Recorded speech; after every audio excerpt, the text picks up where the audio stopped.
Well, the person supposedly is in like serious condition, but what I'm hearing is not exactly who we think. By the way, if you're wondering how somebody could have got that wrong, what I hear happen is that obviously I don't want to dox his like where he lives at, but like he's been arrested in that town many times. There was a report that there was someone shot in front of the house, a young male, black male, and because they knew he had some ties to that crib, they thought perhaps it was him. Then they realized it wasn't him, but it is what it is. All right, we're happy that Jack Boy's okay, but still prayers out for whoever the victim was. Meg the Stallion, she's online today. She's actually clapping back after reports has came out that the bodyguard is now entering a letter to say, yo, I was there. I'm the only sober one, and I'm going to tell you what happened, okay? The person, his name is Jaquan, has now entered on behalf of the defense, aka Tory's team, a letter to let people know that he tried to testify. The DA did not want him to testify in the last case, and he feels that justice was not delivered because he held vital information, being literally the only sober one that night. He was the driver slash the bodyguard, the one that wasn't drinking, the one that was in the car that we did not hear from. Obviously, Tory Lanez, he executed his right to remain silent, and obviously he did not take the stand, period. And also, he would have probably pled the fifth anyway, or at least on certain type of questions or certain lines of questioning. So he didn't take the stand, but we saw Meg Thee Stallion, who was the victim in the case. She took the stand, and of course Kelsey, who took the stand, which that was like a movie because her testimony in court differed greatly from what she told the cops before. So anyway, Tory did get convicted, but we're hearing now that the only sober person, which was the driver slash bodyguard, he's ready to talk. Now, the reason why Meg is kind of like speaking about a lot of these things is because not only is everyone saying, yo, I told y'all, Meg's a fucking liar. People are also reacting to an interview that Party Fontaine, did on the Breakfast Club, where he's basically kind of giving his side of the story of the relationship with him and Meg. Anyway, we're going to hop right into it really quickly.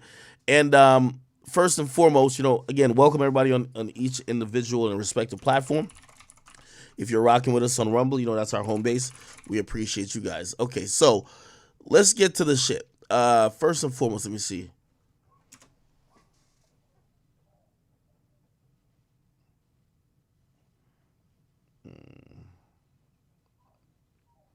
What the hell? My man Pluto in the backyard going crazy. All right, anyway. So, let me see if I can find it. All right, here it is. So, we're going to read what Jaquan submitted to the court. And by the way, I think this was revealed courtesy of Milagros. So I think she owns Mob Worlds, I believe. And she put it out, but this is an actual document. I think Megan Cunningham, she should probably co-sign it as well. But this is an actual submission in the Second Appellate District Court in Division 3. And yes, this is the Court of Appeals as they're prepping the appeal. Remember, Tory Lanez is now at the appellate stage, right? The final motion for a new trial or a motion for a mistrial have all been denied. At this point, he has to seek two remedies to get out of jail. One, try to shorten his sentence, which he got 10 years. So whether it's doing programs there, whether it's somehow getting his sentence commuted, any way he can, that would be the first thing. The second thing, which I think is a little bit of a longer shot, but it is something that you'd want your lawyers to look into, is appealing the actual verdict that sent you to jail initially. So that goes to a different court. It's a good thing for Tory because Tory's been saying, at least through his lawyers, that this particular judge is biased. Tory specifically said the judge wouldn't look his way. He said he doesn't feel like, justice was served. Also, they've even accused the DA of not really putting his foot down to make sure that Tory had a fair case. Now, this is it seems like an affidavit. And yes, the driver's name was Jaquan Smith. Okay. So let me get a little bit into this. And it says here, Jaquan Smith deposed and states as follows. Okay, so basically, he sat through a deposition. Usually, before you get on the stand, or before you're, when they're trying to figure out what information you might hold as a witness, right? Whether sometimes even a criminal case or a civil case, you'll be put in a deposition. It's used a lot in civil cases because that's how each attorney will get a chance to question someone without them having been on the stand. That's how they could get information to try to make a case. But the defense usually tries to use depositions to see if there's any valuable information that they could, extract to later put somebody on the stand. All right. Obviously, the prosecutor, because they use detectives and such like that, they could also do a deposition. However, they don't necessarily have to, because usually the detectives already interviewed or interrogated people, right? Okay, so let's read it here. So it says, I, Jaquan Smith, deposed and stated as follows. My name is Jaquan Smith. My address is whatever. I am over the age of 18, and I'm fully competent to testify. Okay, already basically saying I'm down to testify. I have firsthand knowledge of the facts in question that took place on July 12th, 2020. That is the basis of the above cited proceedings. I was the driver and bodyguard of Mr. Daystar Peterson, who is better known as Tory Lanez, in July of 2020. Mr. Peterson has been known to me for 7 years. At the time of the incident, I had worked for Mr. Peterson for 3 years. He has not only been my employer, but I also consider him to be a close personal friend. On July 12th, 2020, I was asked to drive Mr. Peterson to the home of Kylie Jenner, where Miss Megan Pete and Kelsey Harris were present. Mr. Peterson was at Mrs. Jenner's home for approximately 2 hours when I received a call to come pick up Miss Pete and Miss Harris. By the way, this is very important. Remember, this is Tory's driver. This is Tory's bodyguard, but he's stating that he received a call to come pick up the women that were with Tory Lanez, which is Meg and Kelsey. Doesn't say he came to pick up Tory, which, if we start to use our brains and common sense, maybe, their belligerent actions, which, by the way, there's another story that goes, Meg was so drunk. First of all, Kelsey was drunk, passed out, and Meg was so drunk, she was asked to leave, right? So that would make sense, okay? You're abruptly called, even though 2 hours is a pretty decent time to be at a party, but you're abruptly called to go pick somebody up. She got kicked out of the party, right? Okay, let's keep it going. Here we go. So it says Miss Pete, and that's Meg the Stallion, if you don't know. Miss Pete, Miss Harris, and that's Kelsey, and myself left Mrs. Jenner's home. So he's stating declaratively that they left without Tory. So this also kind of goes into, if we're thinking about context, and they were talking to EJ, who was a stylist, and there was a lot of like, hey, y'all should consider what happened at the party, because that's the precursor to what happened in the car. Remember, the driver is saying that he went to go pick them up, but he picked up only Meg the Stallion and also Kelsey. So Tory's still there. And this is where I'm giving a little ad-lib in here. Tory's still there in the pool with Kylie trying to fuck. You feel me? Like, come on. You know what I mean? Like, I could imagine Tory's like, yo, finally. You know what I mean? He got the cop blockers off the fucking field, and it's time to get down. You know what I mean? Travis Scott was going to cry that day, okay? Anyway, it says, but I was asked by Miss Pete to return because she stated she had forgotten a shoe. Now, that's a typical cop blocker type of move right there. She realized that, she about to leave Tory. Tory's about to fuck the shit out of motherfucking Kylie Jenner. So she make up an excuse. Now we got to go back, right? When we arrived back at Mrs. Jenner's crib this time, Kelsey stayed in the car while Megan left. Meg did not enter the home as she went around the back to the pool area where Mr. Peterson was located.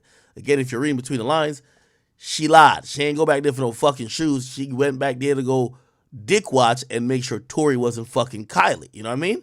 Both Miss Pete, okay, and that's, Meg, and Tory returned to the car after a few minutes, and Meg was bickering, but I am unsure of the exact words she was saying. She seemed upset. The four of us left Miss Jenner's residence.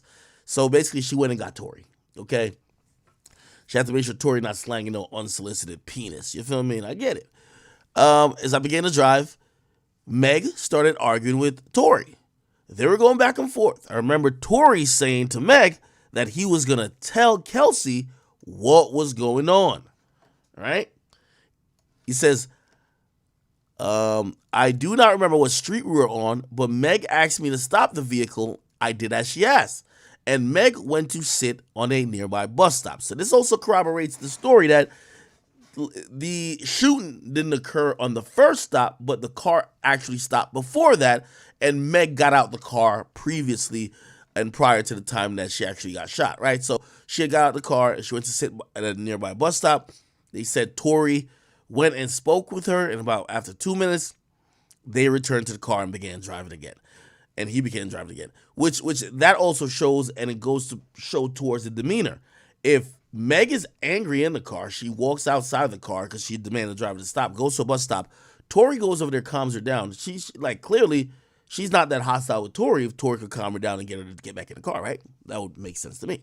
All right. Miss Pete, aka obviously Meg, started an argument again. And Miss Harris, aka Kelsey, asked what was going on. Tory told her that he and Meg had been dating and had been intimate. Yes, he was donkey fucking her, okay?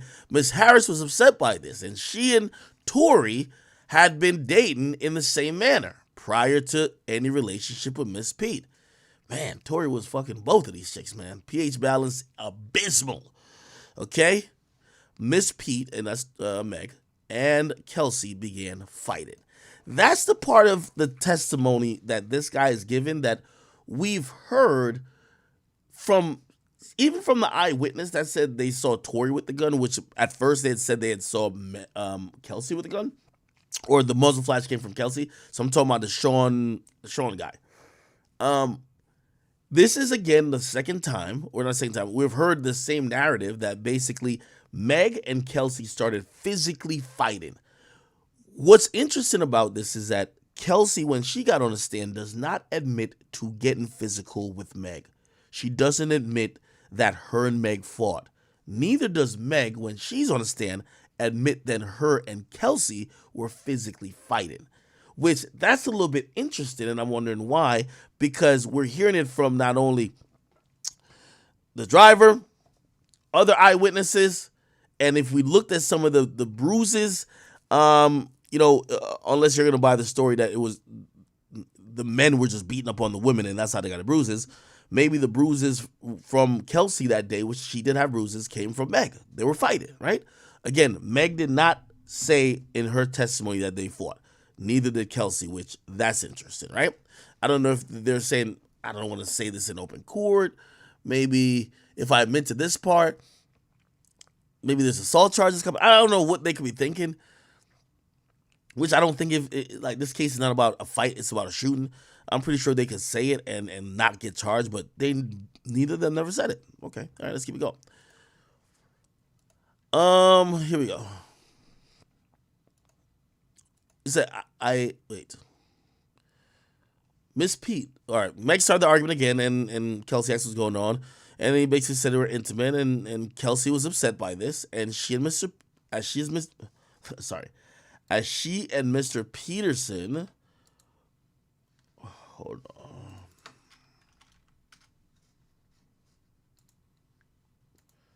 Give me 1 second, chat.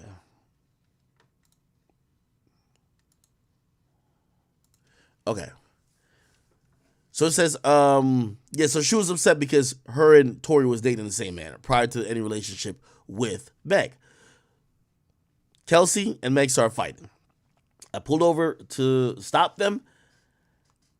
Meg and Kelsey both got out of the vehicle and continued to fight, both verbally and physically. I broke up the fight and was pulling Mrs. Pete towards the back of the car. I saw Miss Harris, which is Kelsey, with a gun in her hand.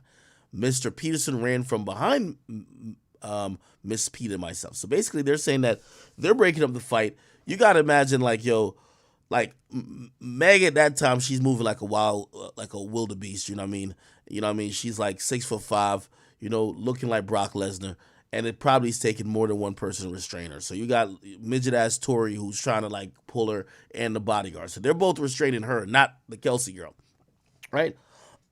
Then they're saying that they see Kelsey with a gun. So Tory, who basically ain't doing nothing, because he's just pulling on Meg, and Meg is like, Meg is like the Incredible Hulk, probably throwing that little midget off of her. he runs to Kelsey because he sees Kelsey with a gun. You know, Kelsey looked like she about to probably do something with it, right? That's what they're alleging here. So Tory ran from behind Miss Peter and myself towards Miss Harris. Tory and her began struggling as he tried to unarm, I guess he should mean disarm, Kelsey. I was pulling Meg, and did not see who shot the weapon. I was lucky and I was not harmed. And in my opinion, Meg was also fortunate. The whole incident happened so quickly, just within a couple of minutes. And it goes to here, a couple of minutes. I wanted to present this evidence during Mr. Peterson's trial, but was prevented from doing so as the district attorney was not ready to cross-examine me. And later, they did not call me due to the holidays and the court schedule. I believe I should have been allowed to present this evidence at trial. Okay. All right. So, by the way, I think this is a compelling argument. You know, that case was dragging on so much. You could tell that the judge was getting a little perturbed at the end of it. He wanted to wrap this shit up. He was also kind of like giving a schedule to the prosecutor and the defense saying, hey, if I keep introducing new people, we're probably going to have to just like suspend for the holidays, kind of like how the YSL trial is. We're going to have to pick up and we're going to have to keep going on and on.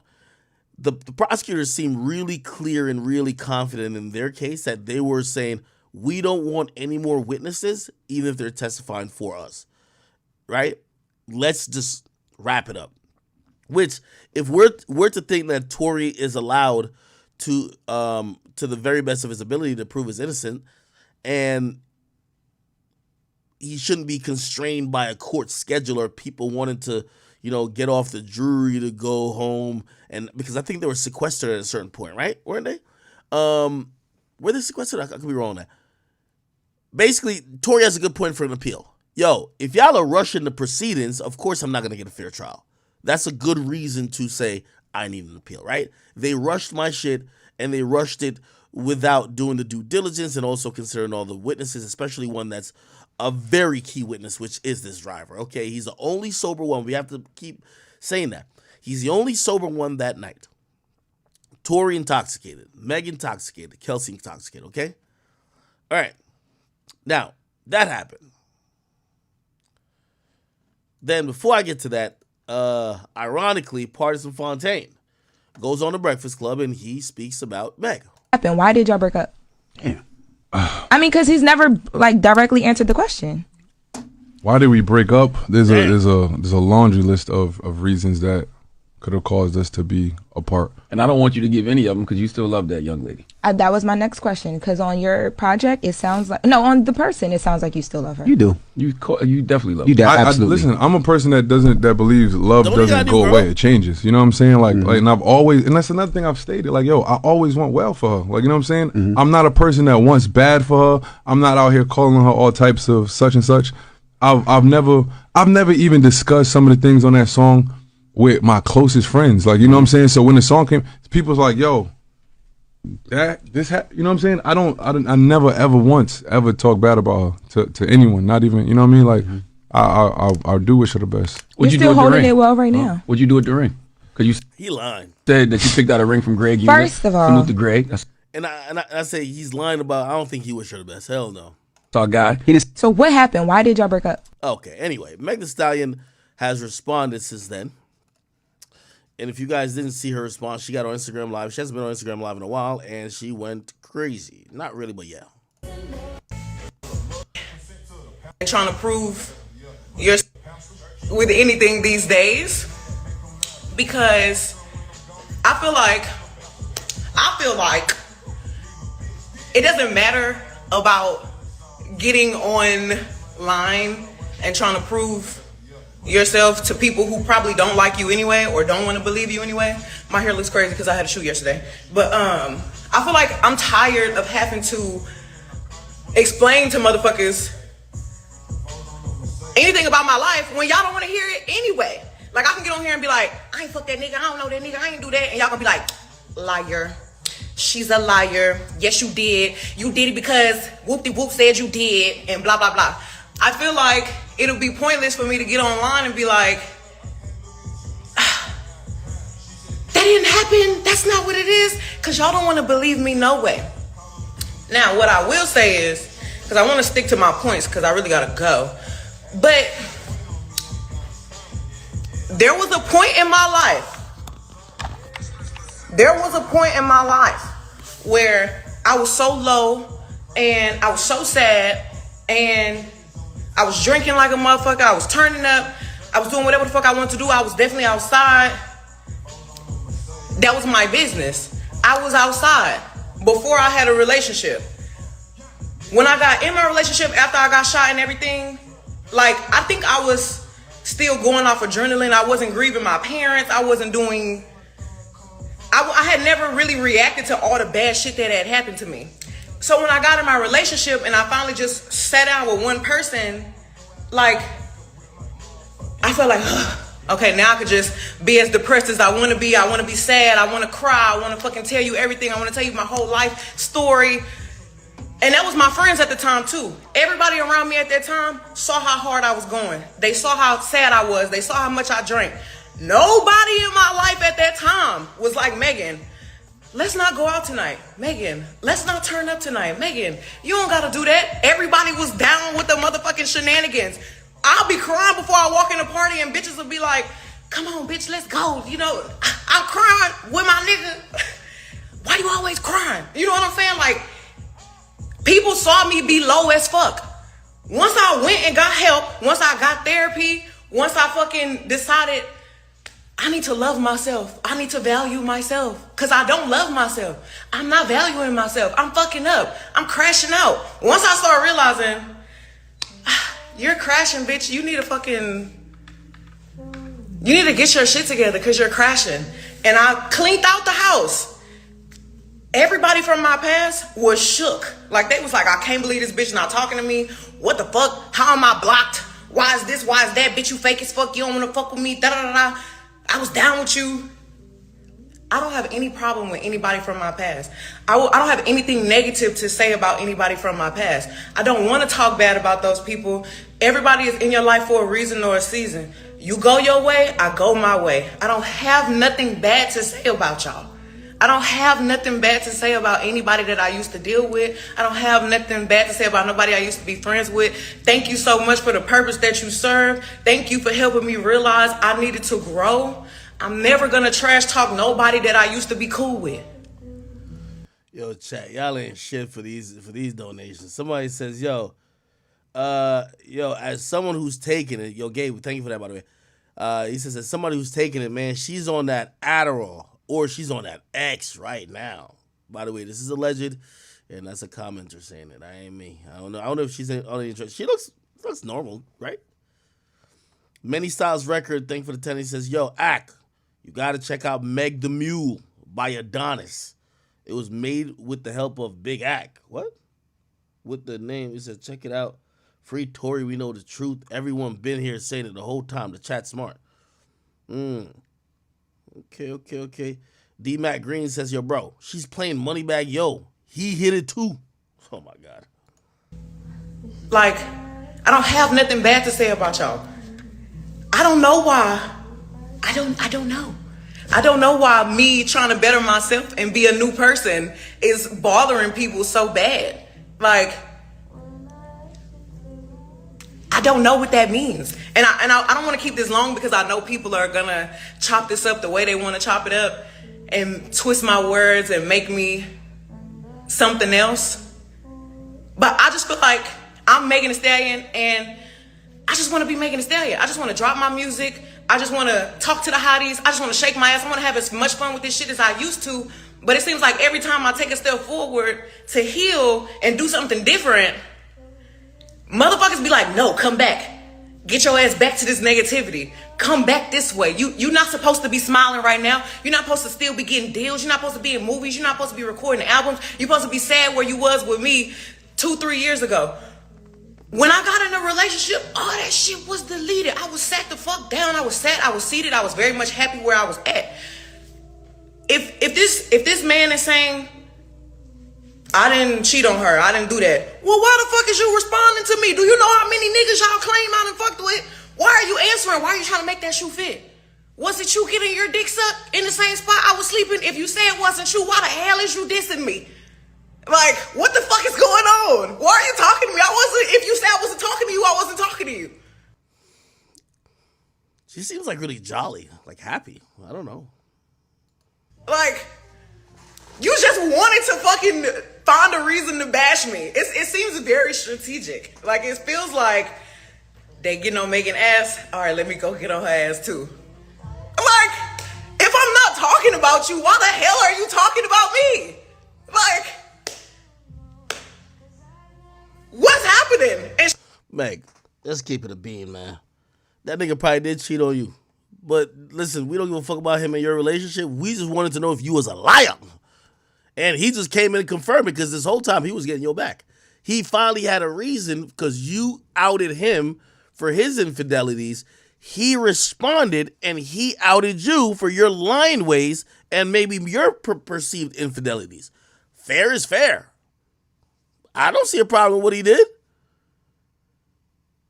I know you're trying to act like, oh, well, I didn't say it was you. Like, you're basically trying to say, yo, I threw a stone. I ain't put no name on it. Like a hit dog on holler. I bet. We don't give a fuck if he cheated, okay? Not saying we co-sign. We didn't give a fuck if whatever he did. But he was your biggest supporter holding you down like you were an angel. And to hear him come out and basically say, oh, yeah, she ain't shit too.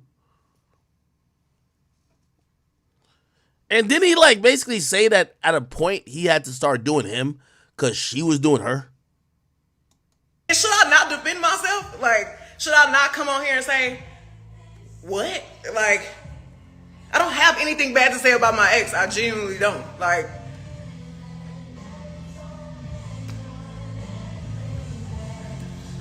if I'm not talking about you, why are you talking about me? You say I didn't cheat. So why you thought that bar was for you? Why are you making the shoe fit, Cinderella? Like, you squeezing your foot in there, friend. If it wasn't you, why the hell is you talking to me? That doesn't make sense. And I don't feel like I should have to explain myself, but you know, I'm not that big of a person yet. God ain't finished with me. He's still working. And then one more thing before I go. I'm trying to move on from being shot the best I can. I still wake up in the middle of the night crying. People, especially people that I used to be cool with, they know how bad social media affect me. Everybody in my life knew how bad social media would make me cry. Like, I would get online and see people say some terrible shit, and I'd be like, oh my God, everybody hates me, it's over. So the people who attack me that I used to be cool with, they know exactly where to hit me, where it hurt, because they think that I'm still on that type time, like social media gonna hurt my feelings. Motherfuckers is getting denied every time they try to set a motion for a new trial. So they trying to pull shit out the air like, okay, let's do this now. I'm not about to keep going with y'all. Y'all defending somebody who didn't even take the stand and defend themselves.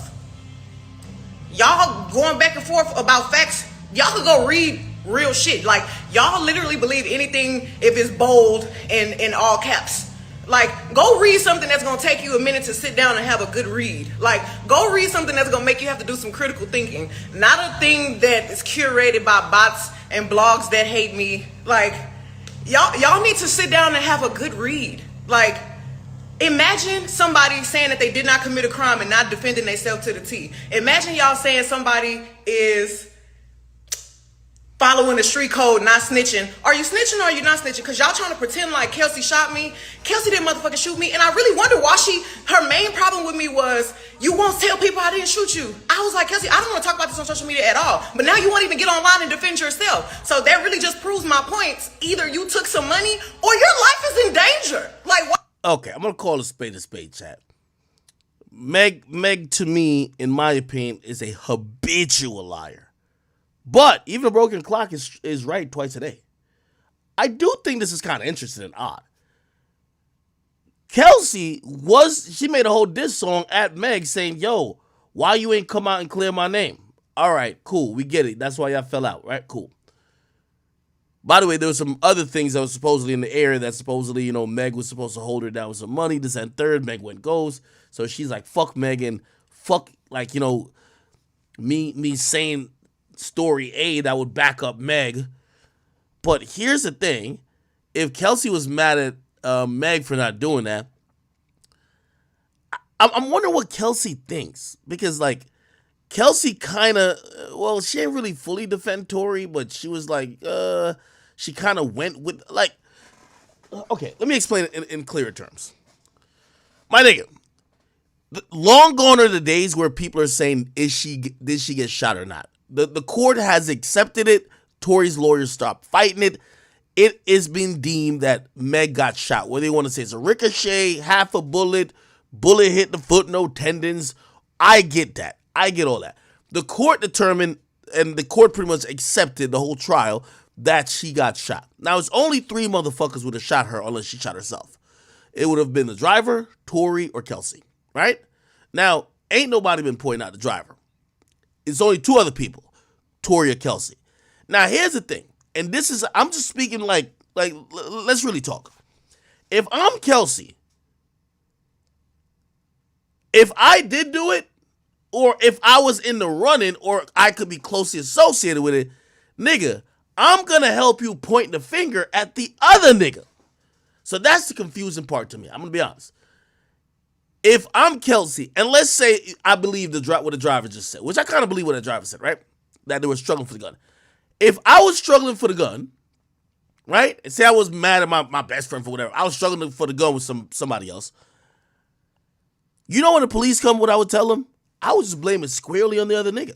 If I'm Kelsey, to make sure I'm good, I'm completely throwing Tory under the bus. Why? Because if they're looking for a scapegoat in who shot Meg, if it ain't Tory, it's me. Do you know what I'm saying? If it ain't Tory, it's me. So I gotta throw Tory under the bus for my own, like, mortality and to save my own ass. Now, she started to, because if you listen to that interview that was done in September, she started to, then she backtracked. And now, with this, with Jaquan's new, affidavit, Tory seems to be just throwing this squarely on him. No, Tory seems to be throwing the blame squarely on Meg. Not Meg, I mean Kelsey. So again, Kelsey is now in the limelight once again, where people are looking at Kelsey like, yo, Kelsey, you know you're guilty, like you did it. And Kelsey is still saying, I didn't do it, but I don't know who did it. Put it like this. If we're in a dark room, right? And at this point, we got to act like it's either or. We got to stop. No one's thinking that the driver did it. And no one's thinking that Meg did it herself, right? If we're in a dark room, right? And somebody throws something out the window, a stone or something like that, and it hits somebody, right? And they're trying to figure out who did it. And all of a sudden, they're starting now to look at both of y'all. Y'all could be both suspects.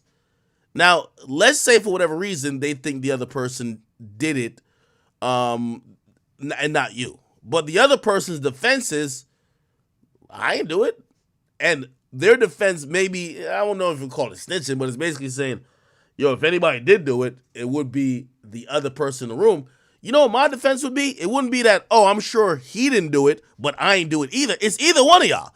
My defense would be, man, fuck out of here. That nigga did it. So that's the only thing about Kelsey that confuses me, right? And that makes me think,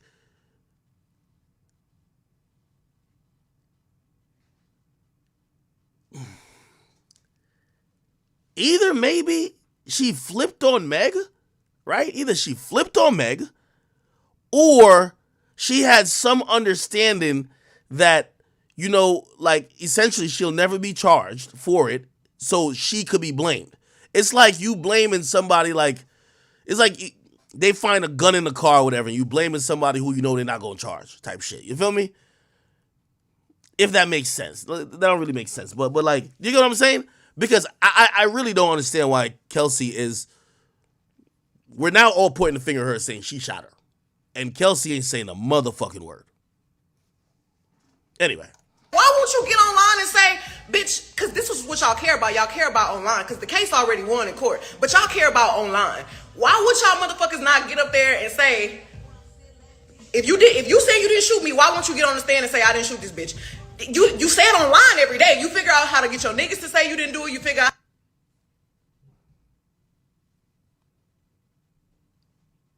out to say you didn't do it. But the one motherfucker it would have mattered from was you. You should have said I didn't do it. Kelsey did it. If she did it, why wouldn't you just say she did it? Kelsey, if you did not do it, why won't you just say I did not do it? I know who shot me. I said who shot me, and that's why the fuck you in jail. Y'all motherfuckers are dragging it online like it's some new evidence. There's no new evidence.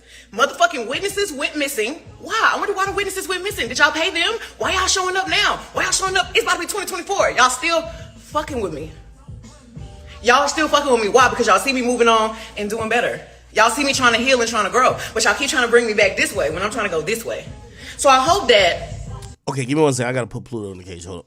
Getting your dick sucked in the same spot I was sleeping. If you say it wasn't true, why the hell is you dissing me? Like, what the fuck is going on? Why are you talking to me? If you say I wasn't talking to you, I wasn't talking to you. Like, you just wanted to fucking find a reason to bash me. It seems very strategic. Like, it feels like they getting on Megan ass. All right, let me go get on her ass too. Like, if I'm not talking about you, why the hell are you talking about me? Like, what's happening? And should I not defend myself? Like, should I not come on here and say, what? Like, I don't have anything bad to say about my ex. I genuinely don't. Like,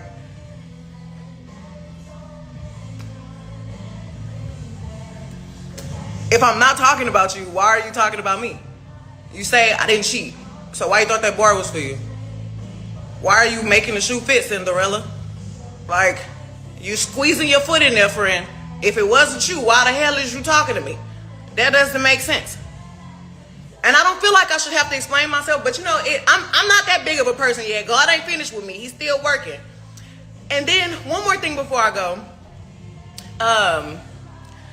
I'm trying to move on from being shot the best I can. I still wake up in the middle of the night crying. People, especially people that I used to be cool with, they know how bad social media affect me. Everybody in my life knew how bad social media would make me cry. Like, I would get online and see people say some terrible shit, and I'd be like, oh my God, everybody hates me, it's over. So the people who attack me that I used to be cool with, they know exactly where to hit me, where it hurt, because they think that I'm still on that type time, like social media gonna hurt my feelings. Motherfuckers is getting denied every time they try to set a motion for a new trial. So they trying to pull shit out the air like, okay, let's do this now. I'm not about to keep going with y'all. Y'all defending somebody who didn't even take the stand and defend themselves. Y'all going back and forth about facts. Y'all could go read real shit. Like, y'all. By the way, to further, like, you know, everyone was saying, and I think some of y'all probably have that opinion. Yo, well, if I'm Tory and I ain't do it, I'll be damned if I get convicted without me taking the stand. Well, of course, anybody would take the stand. Like, for example, there's a shooting at a house connected with Jack Boy in Florida. If they said, academics, you did the shooting, not even in Florida. If they charged me and we went to a trial, nigga, of course, I was going to be like, yo, listen, man, the fuck is y'all talking about? 3 o'clock, I was beating my dick. 3:30, I was eating Chick-fil-A. Like, 3:45, I'm playing with my dog. 4 o'clock, I'm on stream. I'm innocent, motherfucker. Let me out of this bitch. What you talking about? I get that. I think the reason where I think sometimes, you know, people are so passionate and they're thinking if you're innocent, you just don't, you should take the stand. Think about what the bodyguard said. They're fighting over a gun. Keep in mind, remember, if you gonna take the stand, you gotta tell it all. The other person ain't admit to fighting over no gun. The other person don't even admit to having the gun, period. So you get up on the stand talking about, yeah, me and her, we were fighting for the gun, blah, blah, blah, blah. You know what that's going to even look like? They're also going to be like, yo, come on. So you tell me you a grown-ass man, even though you're a midget. You a grown-ass man. You're fighting over a gun with a girl, and you couldn't either, like, whatever, or she still was able to shoot accurately at this woman. Like, you don't even want to put that in the air. You know what I mean? So I understand why you don't want maybe Tory to take a stand. Also, here's the thing. What would a jury more think? They don't know Kelsey's competence with the gun. Have you heard Tory rap about guns a lot? Yup. I got the shooters in the Uber. Like, you know what I mean? So again, I think when it's like a situation like that, if they're fighting for the weapon, you probably don't want the nigga on the stand because he might say some shit that show that he had control over the weapon or he had control over the situation when the bullets were fired. Do you get what I'm saying? Now, of course, if it's some shit where it's like, when Tory was just like, yo, man, I was just in the car just minding my business, listening to some beats, and I never got in the car, period. Of course he would take the stand. I'll literally believe anything if it's bold and in all caps. Like, go read something that's going to take you a minute to sit down and have. That's her dissing Milagros right there. Yo, Milagros, you ain't going to let her talk about you like this, are you? Milagros, you can't let her talk about you like this. You got to flame her ass up.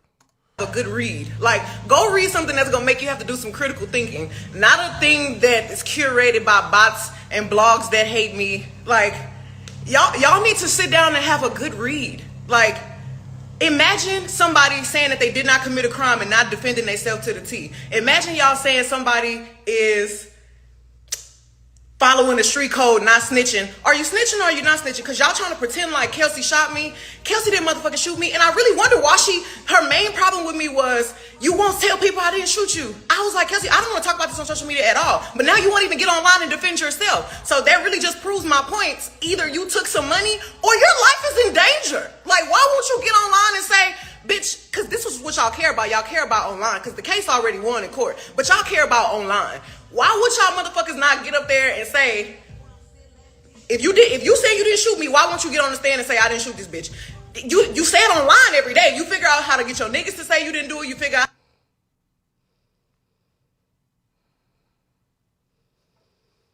to say you didn't do it. But the one motherfucker it would have mattered from was you. You should have said I didn't do it. Kelsey did it. If she did it, why wouldn't you just say she did it? Kelsey, if you did not do it, why won't you just say I did not do it? I know who shot me. I said who shot me, and that's why the fuck you in jail. Y'all motherfuckers are dragging it online like it's some new evidence. There's no new evidence. Motherfucking witnesses went missing. Why? I wonder why the witnesses went missing. Did y'all pay them? Why y'all showing up now? Why y'all showing up? It's about to be 20. Gonna be all so honest. I'm gonna be all so honest. Number one, let me state a few facts, or let me state my opinion about things that's happening. The story the driver told is the most believable story we've heard so far. And it's crazy because it's been a year since the case, right? It's the most believable story. It's like the story that says 1 + 1 is 2. Every other story don't make too much sense.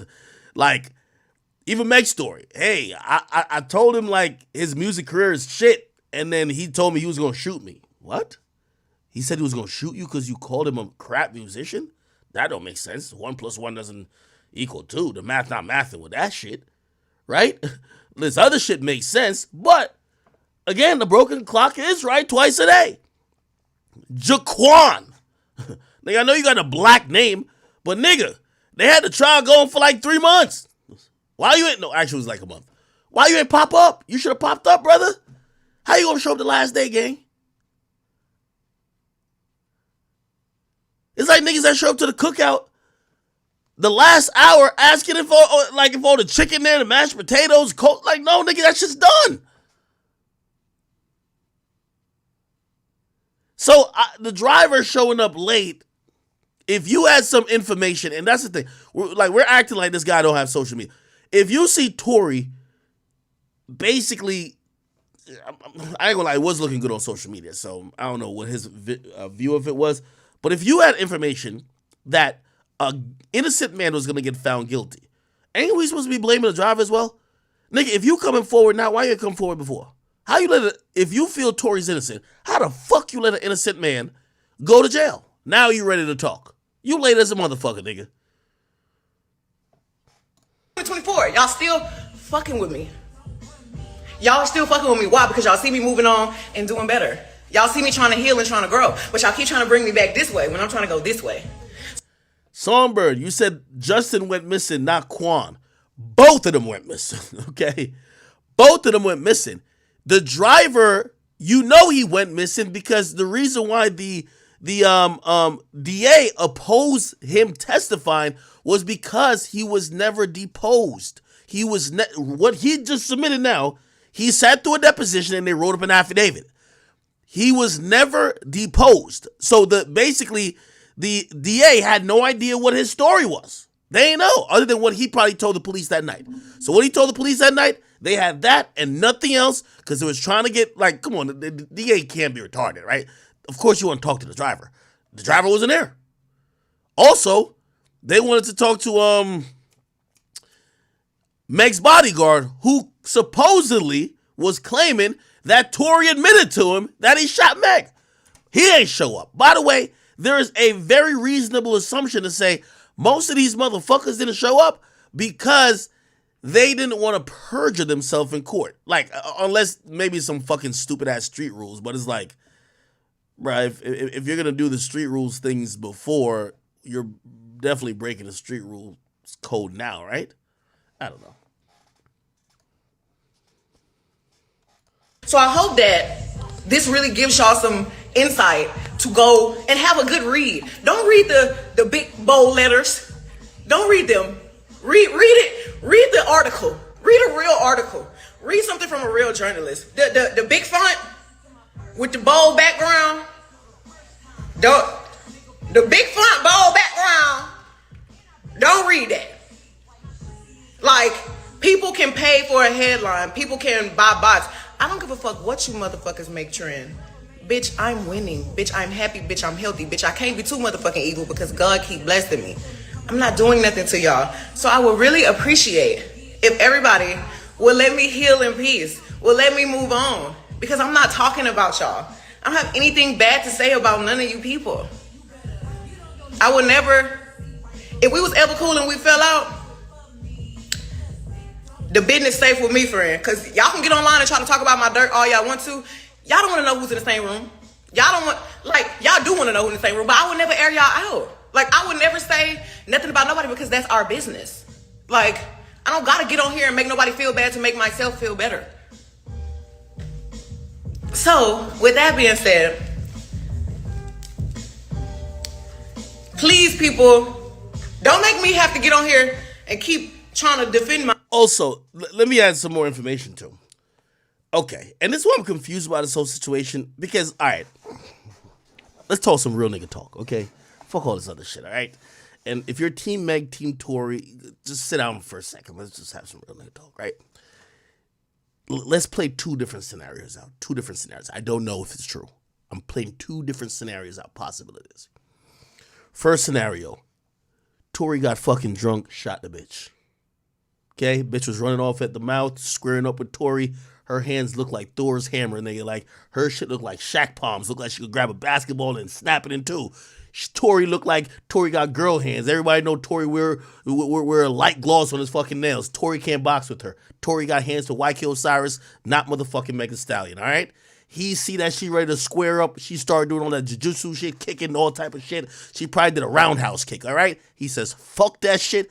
I'm finna shoot you, all right? Also, she been insulting this motherfucker, saying he's a, you know what I mean, no hair, hairline, George Jefferson looking midget. And he's pissed off. He grabs the blicky, cocks it back, shoots 5 times. You know he's drunk because he barely even hits her. Shot 5 times. Something hit the thing. It grazed her once. Still shot. It still counts as a shot. Bet. Cool. This is, we're going down a theory. We don't know. This is a theory of Tory did it, but we're going to go all the way through it. Bet. Tory busts a cap in her ass. Oh, shit. You ever been drunk? I'm drunk all the time. You ever been drunk and did some stupid shit? And as soon as you do the stupid shit, you're the soberest you've ever been? Bingo. Tory realized, oh, shit. Almost kill his hoe. Back to his senses. Tries to help her up. This and third. She's crying. Yo, I'm sorry, Meg. I'm sorry, baby. Come on. I'm sorry. I was tweaking. Yo, you ain't hurt right. I'm sorry. Damn, I'm fucking up. Cool. Get her in the car. People already heard the gunshots. They call the police. Police pull up. You know what I mean? Woo, woo, woo. You know what I mean? Sirens come on. Everybody got a car. What's up? Tory's just probably telling him, like, yo, chill. Like, yo. As soon as the lights come on, he look over and say, yo, please don't tell him what happened. Yo, I'll give y'all some money if y'all need it. But, and I'm going to keep it a bean with y'all. I'm on probation. Now, some things are going to start to make sense, but some things won't make sense. That's why we got to go to the both theories. Yo, I'm on probation. It's over for me after this. They're going to give me life. Remember, they did say that they thought Tory was on probation, which happened to not be true. Well, if I want a bitch to lie for me, I'm gonna be like, yo, I'm on my 5th strike. Yo, I can't take no more gun charge. Please, come on, y'all gotta do this for me. Come on, please. Please. You feel me? Okay, cool. Bet. All that shit happened. He makes a call while he's in jail to Kelsey. Yo, she good? I'm apologize to her. He also like texts Meg, yo, I'm sorry. Blah, blah, blah, blah, blah. Okay, all good, right?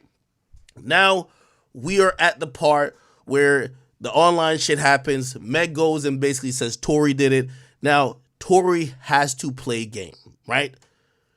Who do you have on your side? You have initially, according to the police report, right? This is who you got. You have Sean Kelly, the nigga who said, I saw the short nigga fighting with the girls, but I did see the muzzle flash coming from the woman. Never said, at least Sean Kelly never said that Tory fired. Okay, so you got one for Tory. Okay? Meg, we all know she's a drunk. We've seen her trying to suck up Trey Songz in the club. Like, we know she's a fucking drunk. You can't trust a drunk's opinion. So, okay, cool. We gonna disregard what she's saying. But what is everybody else saying? At first, the drama is still playing out, which I think Tory's also micromanaging, right? Like, Tory's micromanaging, like, all right, bet. Yeah, I just almost shot this bitch, but, like, Kelsey still seems more concerned with the fact that I was fucking them both and that, yo, her friend double-crossed her. Maybe I could use that against Meg and get Kelsey to turn on my side. Meg, of course, who's a habitual liar, tells her, yo, listen, yo, I got you on some money, blah, blah, blah. Listen, I'm falling back a little bit. Shit's getting real. She doesn't pay up. Tory comes in and say, yo, wait, Meg ain't pay up, blah, blah, blah. Bunch of drama. He gets Meg on his side. No, not Meg, I mean Kelsey. This is around like September type shit. So that's why her statement has changed, right? Now, here's the part where, okay, if this is making sense, by the way, this is all theoretical. I don't know if it's true. If this is making sense, here's where it does make sense no more, okay? Because for Tory to beat the case, and after Sean Kelly gets up there and he does no good for Tory, he actually hurts Tory. He says that Tory, right? He says that Tory, he see the gunshot come from the short nigga. So he basically said Tory shot, right? Kelsey now she's in an interesting position, but she got to be the star witness, at least for Tory, right? This is, let's say Tory paid her $1 million. Some way, somehow, there's $1 million buried in the fucking desert. She got the coordinates, longitude, latitude, so she's going to dig it up on some Breaking Bad shit, all right? Listen, just think about it like that. Cool. She got to try to get Tory off this case. However, the fucking prosecutors kind of get her in like a bind because she can't perjure herself since they were able to introduce all of the shit she said prior, right? So she said the shit in September. She's really kind of ratting out Tory. But she's trying to say, oh, nah, I didn't really mean to say that. Y'all were pressuring me. But she's getting threatened by the DA saying, hey, if you say shit that we know we could prove, we're going to charge you. So she goes on the stand. She doesn't really say what Tory needs her to say. But she says enough to create doubt. All that is also fucked up because they play the initial shit. Okay, all right, bet. The driver is somewhere. He's in Bahamas. He's like sipping mojitos, okay? My boy is cooling, like, you know what I mean? Like, nigga drinking some sex on the beach, got his foot up, you know what I mean? Got 3 bad bitches around him. He's waiting for the bat signal to come up. Yo, Tory needs you, but they've told him, hey, go ghost, okay? Go ghost. Like, now, this will be confusing to me, right? Because I'm thinking this is bigger than, like, right, listen. It's bigger than the mob, man. This got to be some real other shit. Why would you not want the driver to be there? Well, if you're Tory's side, you think Kelsey is going to hold you down. Meg's a fucking liar, so we're going to prove that she been lying about all the niggas she fucked. And then the other independent witness, which is Sean Kelly, he's going to basically say he's seen Kelsey or the bullet come from Kelsey. So all of a sudden, the driver who's watching this whole trial, come on, you think the driver don't really know that the trial's going on. He's cooling out, you know what I mean? He's getting paid for whatever money he's getting paid to go ghost. At the last minute, when the nigga turns on Tory and then the whole thing with Kelsey doesn't work out, they call this nigga 911. Yo, show up to court. It's too late. They say we don't need you no more, brother. So his testimony is no longer needed. Okay, bet. All right. Now, first and foremost, if we're going along that realm, right? The first thing I would say is this. If you're Tory and you're essentially paying off Kelsey to not say that you were the shooter, knowing the fact that she had gunpowder residue on herself, and basically it would be one of those like, yeah, I know my client Tory ain't do it, but if y'all want to know who did it, like that person might be over there type shit, you know what I mean? Kelsey has to have some type of brain to realize that part of Tory's defense of not him doing it is to use you as like some type of buffer to say, y'all didn't investigate her. Now, whether she gets charged or not, who knows if she got like some immunity or whatever. But that's part of the game, which I think that's a more risky method. And the reason why I think that's a more risky method is because if Tory, and I'm going off like, so this theory would be what Meg would accept, right? If Tory was paying these motherfuckers off to lie for him, even this goddamn driver, the driver still comes out, right? And what does this driver say? Here we go. And remember, the driver doesn't get a chance to testify. But even then, I'm saying they should have even used Kelsey. They should have used the driver, and I'm going to tell you why. And if Tory could control the whole shit, if you really want to get him off the case, here we go. Right here. Right here. This is the big thing right here. I was still pulling Miss P and did not see who shot. Still don't help anything, really. If I'm Tory and I'm paying this nigga, he needs to go in court and say Kelsey shot. That's what that needs to happen. Somebody has to point a fucking finger. This whole I don't know who shot, it's by process of fucking elimination at this point. You get what I mean? It's process of elimination, and they already got Tory as the person who they're saying did it. You don't need no, like, you know that, by the way, this is going to help Tory a little bit, but here's the thing.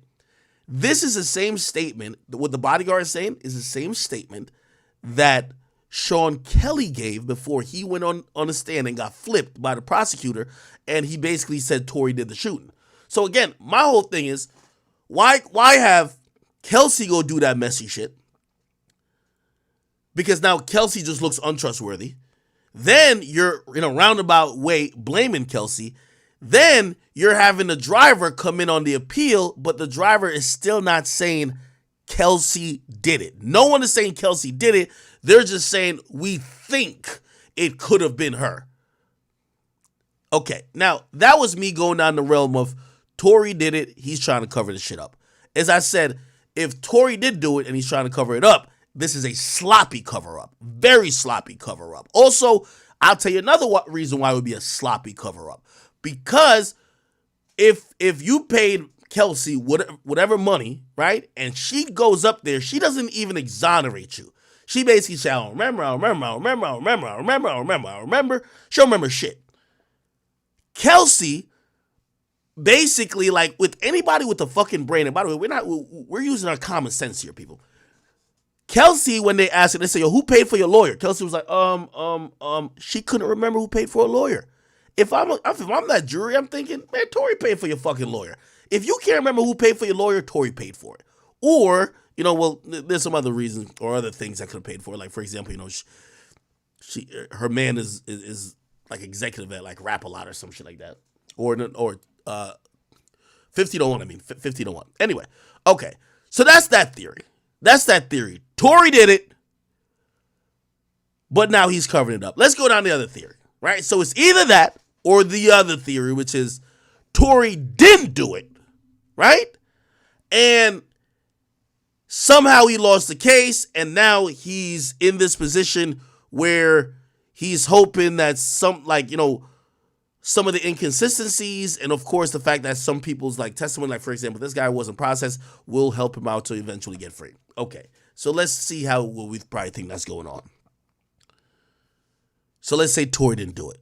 Which, and by the way, what makes more sense to you? Okay, Tory's in the party, you know what I mean? You saw that nigga while he was in the pool with Kylie Jenner, man.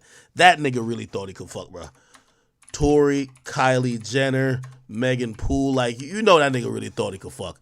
You know what I mean? He thought he was rizzing her up. Right here. We had to come kill the streets. for 5 minutes.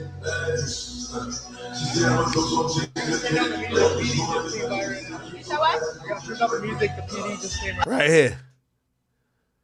When a nigga come out of the water like this, he has. First of all, I think Tory might have his do-rag on in the water. You already know this nigga's on Black Air Force's time and he's trying to fuck. He's trying to be some guts. All right. Yeah, nigga got his do-rag in the fucking pool. Come on, like what you think? What type of time you think he on? Nigga, he ain't here to do no Michael Phelps shit. Nigga, he's here to fuck. Okay. He already done fuck Meg. He fucked a friend. He's time for him to fuck Kylie. Okay. Tory, don't get my phone wet. Okay, hating ass chick. You know one of these people, man. Never want you to be the life of the party. They want to be the main character the whole time. Tory's chilling, you know what I mean? He feeling like the guy because he done knocked down a few of them. This is off quarantine radio. My boy feeling himself. All right, he's trying to get with Kylie.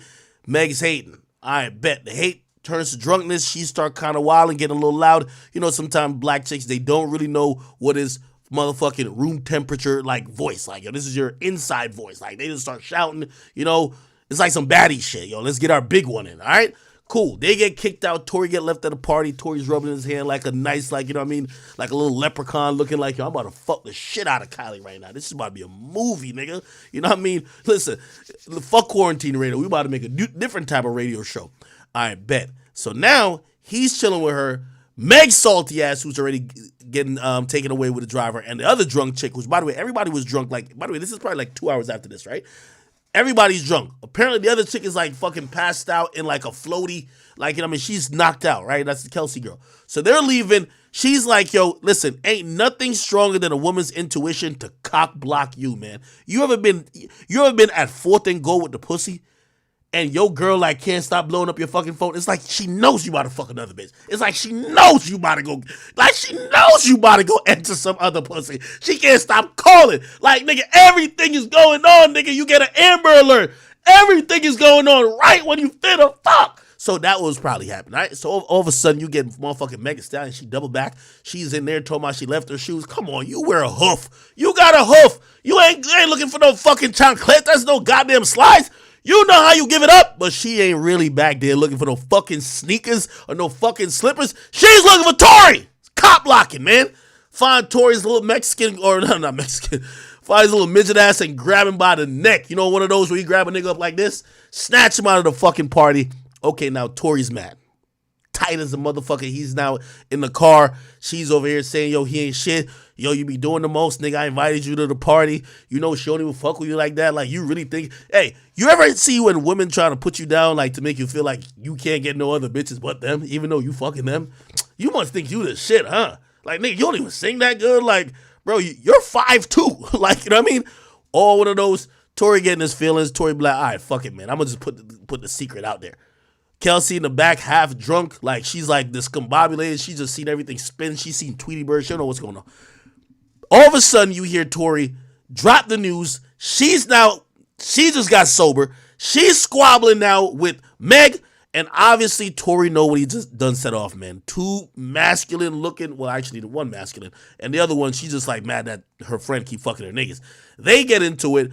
And of course, as I said, man, Meg is built like motherfucking like Wembanyama or something like that. You know what I mean? 7'5", looking like Dwight Howard, the Transformer version. You feel me? And she's squabbling with her best friend who like 5'2", beating her ass up after Tory and the goddamn driver done peeled Meg off of this chick because Meg is giving her the beats.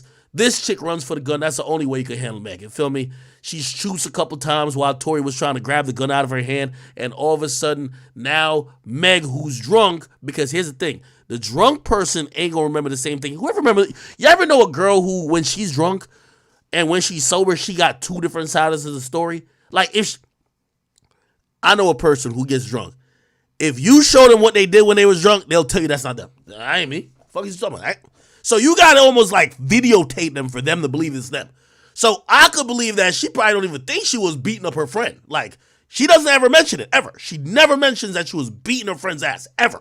Right? She don't mention it to the cops. She don't mention it to the DA. She don't mention it on the stand. She never mentioned she was beating her friend's ass. And at some point while Tory's locked up, because he gets locked up for the gun, she probably tells her friend, like, yeah, "Yeah, I can't believe Tory shot me." And Kelsey was probably like, "Yeah, Tory? Yeah, let's go with that. Let's go with that. Let's go with that. Let's go with that." Okay, cool, whatever. Now, Tory started playing online games. She exposes Tory. Kelsey's just kind of sitting back there because Kelsey's like, yo, damn, this drunk chick really think I didn't really pull the trigger, or I could probably lie to her and act like I was the one stopping Tory. But which, by the way, that was kind of introduced in court, saying that, you know, they were looking at Tory. I forgot who said that in the testimony, or Kelsey, like she was trying to prevent something from happening. If you get your ass whipped by Meg Thee Stallion, how the hell are you going to prevent men from doing a bunch of what they want to do? Anyway, all good. So now, okay, everything happens, and this is where it kind of gets a little funny. And it's the same part that gets funny on the last story. Meg starts doing the dumb shit. So now Meg promises her, like, yo, I'm going to take care of you, blah, blah, blah. And all of a sudden, Tory comes with a bigger offer. Keep in mind, when they get pulled over, which I definitely believe this happened, Tory probably did look around the car and be like, I got $1 million for both of y'all. This chick is getting paid peanuts by Meg Thee Stallion. Meg Thee Stallion ain't giving her shit. Meg Thee Stallion she more than not giving her shit. She's fucking all her niggas. So $1 million from Tory is a lot of money. Meg said she was gonna pay her rent. Meg don't pay her rent. Tory says, yo, listen, I'm gonna give you $1 million, blah blah blah blah da, da, da, da. Anyway, the point of, and let me just fast forward into this part of the story. Kelsey agrees to, and I gotta imagine that there's some type of agreement with the lawyer shit, because why did Kelsey change her statement? That part don't make sense to me. Kelsey, who first said that Tory did it, which by the way was natural. I keep telling y'all, if I did some shit and it's just me and you, it's survival of the fittest, my nigga. It's like, yo, bro, like, if it ain't you, it's me. So, nigga, if I'm gonna tell the cops, it's you. So, okay, she figures out a way, or Tory talks to her, because we've seen Tory online, right? She's a shooter theory. Tory starts defending her online, which that's odd. Why the fuck is Tory defending the actual shooter? But maybe Tory already talked to her and be like, yo, listen, girl, I'm a rapper. I can't snitch. I can't be up there like 6ix9ine pointing shit out, giving out the whole story. I can't be doing a story time, all right? You are basically seen as innocent. How about we have you, let's do a quick one on the DA, where you get immunity by acting like you're going to testify against me, but then you're going to flip it on the stand basically saying I'm innocent, right? I think that was probably the most likely scenario, except I think the prosecutors just played it better, because the prosecutor threatened the other witness and said, yo, I could still bring you out of jail if y'all say certain things, and the things they couldn't say still made it look like Tory was guilty. Tory lost the case, but Meg is a shooter. Or not Meg, Kelsey's a shooter. So it's one of them is a shooter. I'm going to be honest with you.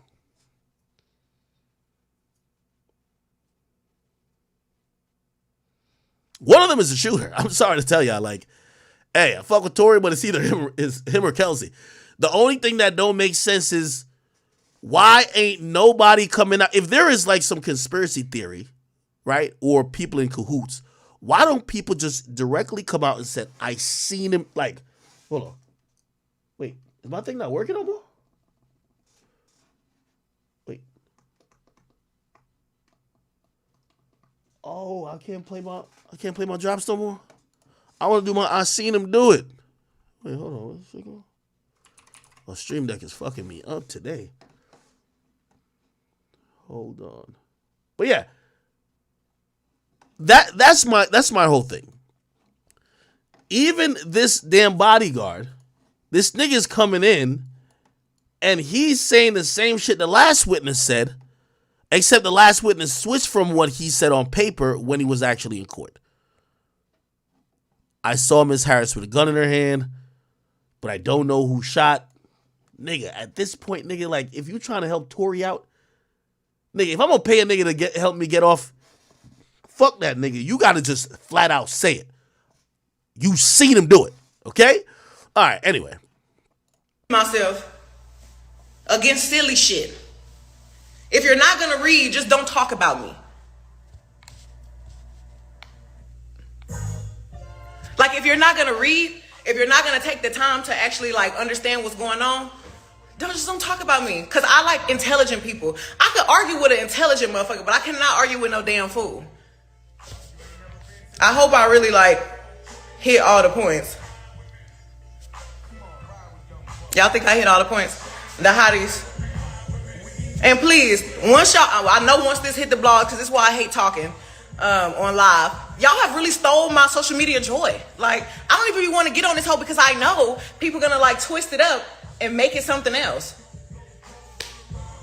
But just if you feel like everybody is on your ass when you're trying to heal and you're trying to figure out why the fuck are these people bothering me, it's because you're outgrowing them. It's because you were meant to go somewhere higher in life. You was meant to outgrow them, and growth is uncomfortable, change is uncomfortable. I hope the people that really support me and really rock with me can understand my point of view, where I'm coming from. I hope the hotties are so excited about 2024. It's definitely going to be the year of the stallion. Hopefully, I don't have to really get on somebody motherfucking ass, because I don't want to. Like, I want to be happy. I want to be peace and love. Bitch, my hair blunt. Bitch, my hair is blunt. Cut me some slack. But yeah, 2024 is going to be amazing, and hopefully everybody leave their bullshit in 2023. Okay. All right, people. So, I think that's the full video. Let me see. Meg, oh, this is her Twitter. She had tweeted out, oh, this is her TikTok. Let me see. Meg the Stallion Twitter. Relaxing sounds safe for the 5 and says, shit sounds like it was accidental. Just going off the witness and the driver. Of course it sounds accidental. By the way, here's the funny part about it. I think Tory gets 4 years if it was like, hey, this was a accidental shooting. Now, granted, you know, I don't think he could say that and people accept him in hip hop, because they'd be like, bro, why you even have a gun out? It's like, that's wild, right? By the way, who knows if Tory did the shooting, right? It could be an accidental shooting on behalf of Kelsey.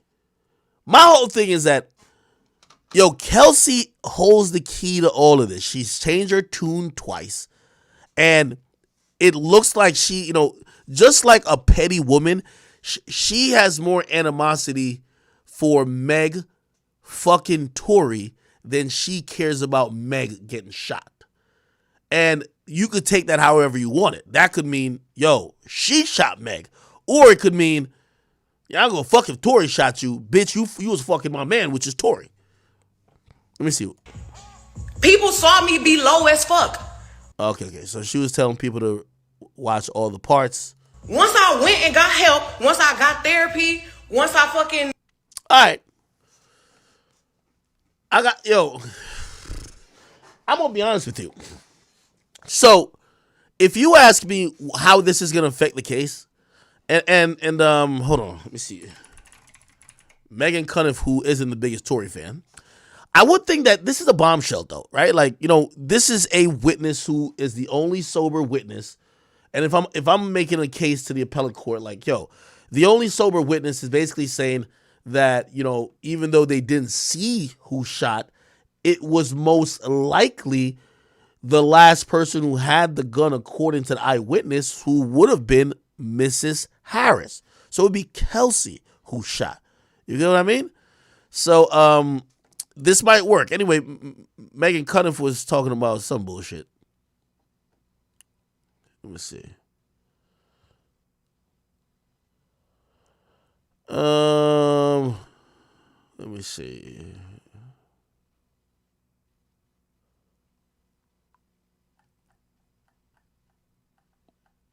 Let me see. Has she said? Yeah, no. Never mind. I think she said she didn't have the document in question yet. So who knows? Who knows? By the way, yo, Rashad Boy, thank you for 5 and saying the definition of a stallion is a male horse. Somebody says, what? They got him locked up because he went independent earlier that year. He had no chance to win this case. He celebrated his freedom too much. Jasmine says, yo, Megan is using live to coach Kelsey on what to say. Do you think that? Pill Popper says, yo, I think Megan has a point. Although I think she's a chronic liar, Tory didn't defend himself when it really should have mattered. Still free him, though. Again, I don't like that. I don't like the, Tory should take the stand.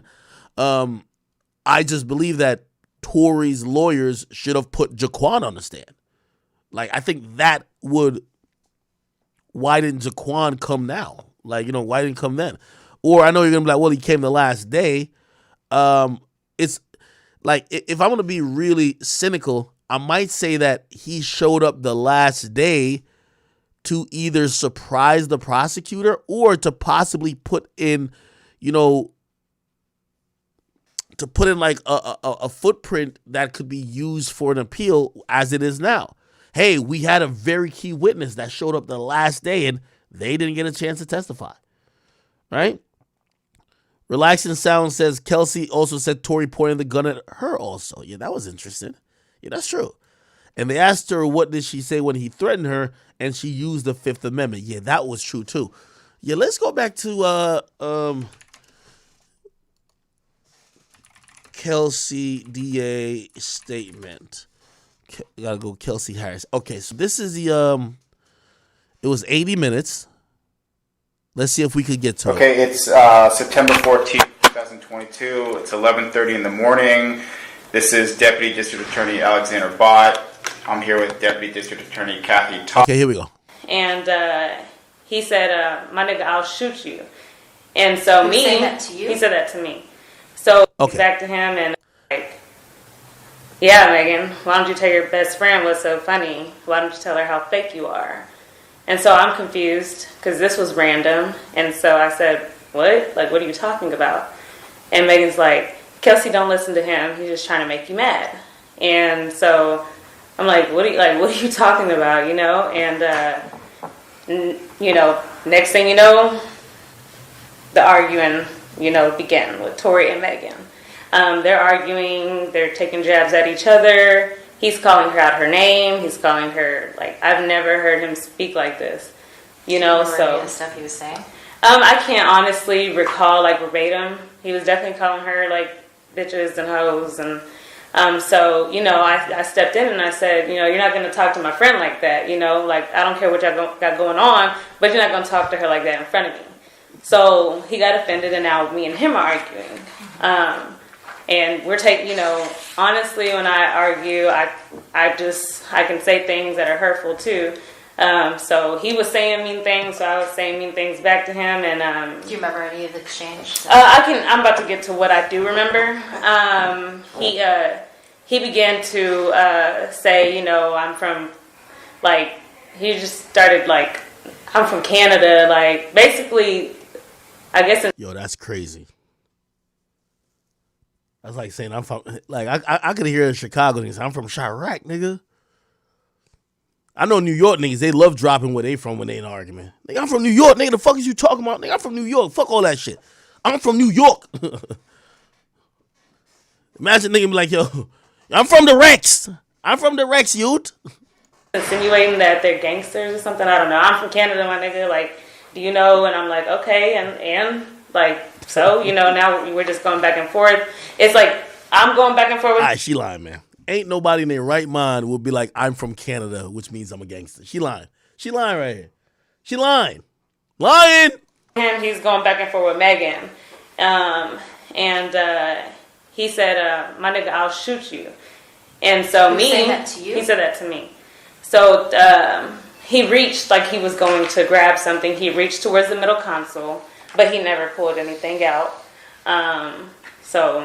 Now, can you describe the middle console on the car? There's like I assume like some type of flat cover or lid. Correct. And then when he reached towards it, you just saw what? His hand moving? Yeah, it was just a motion that he reached. He never opened it or, so it was just a motion. Mm-hmm. So I was like, okay, and if you shoot me, then I guess it's my time to go. And if you shoot me, just know I have people who will ride behind me, in my support.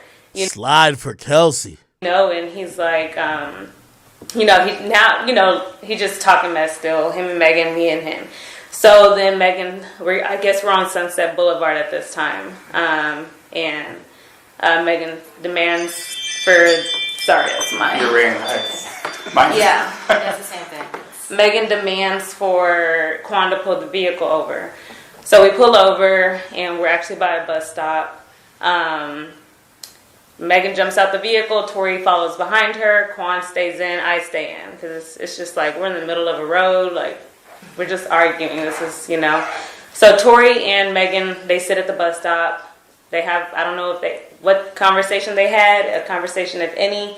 But when they got back in the vehicle, it was calm. Tory then began to. When they got back in the vehicle, do you remember where everyone was sitting? Yes, sorry. Megan got back in the front seat.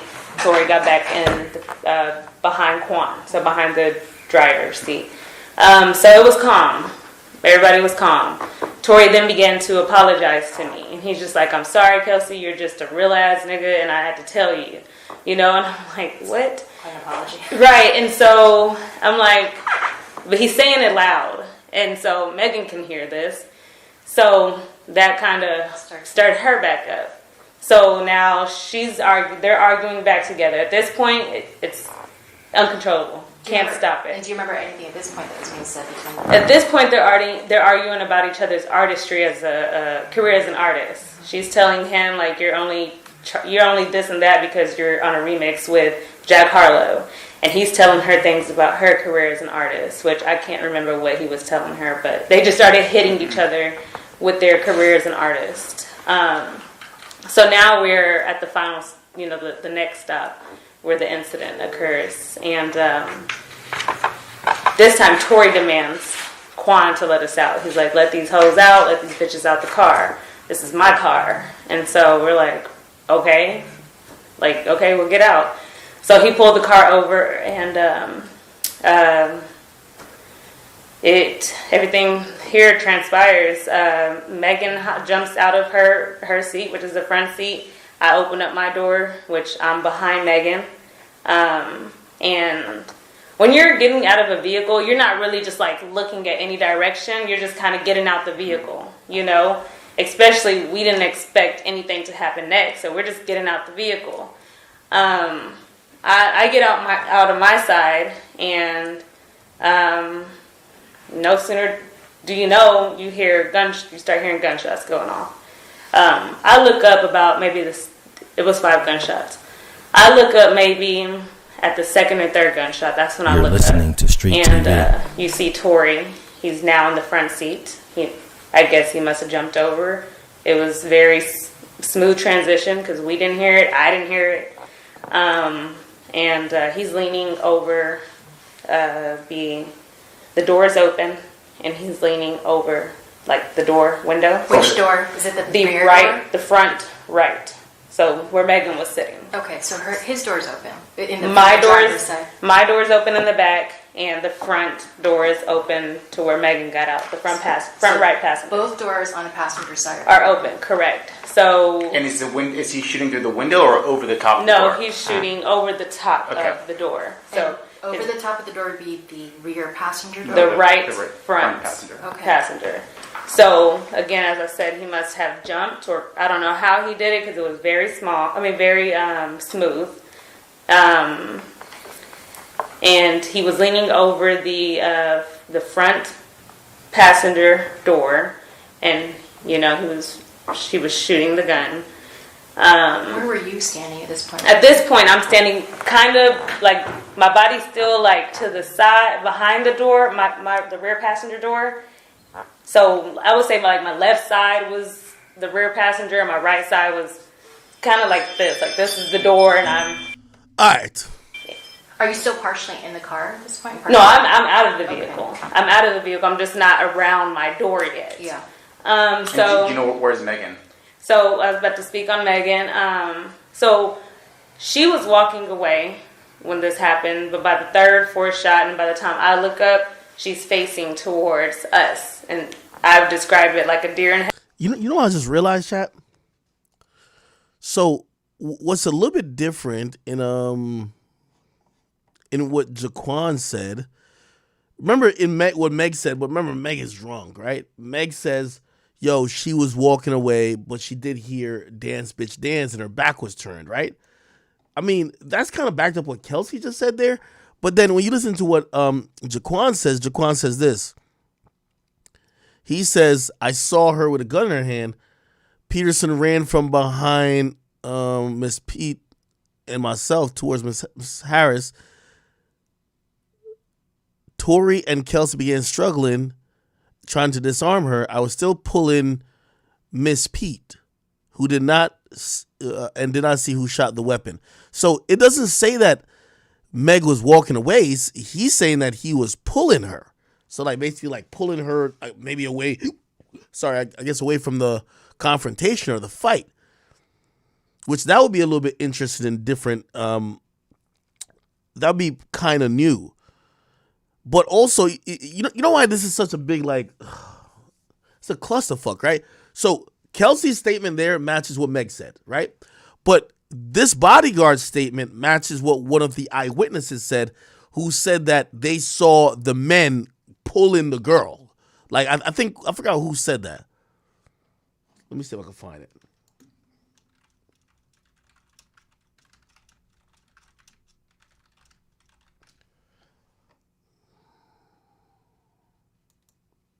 Hold on.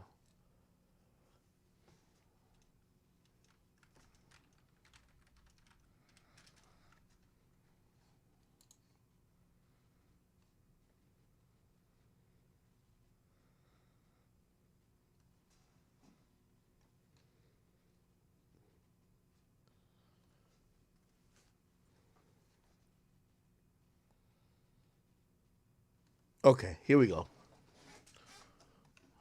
Let me look this up. Sean Kelly eyewitness testimony. Billboard Tory Lanez. Here we go. Yeah. Okay.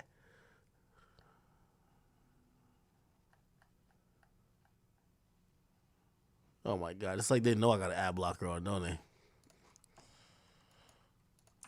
Give me a second. Okay. Give me 1 second.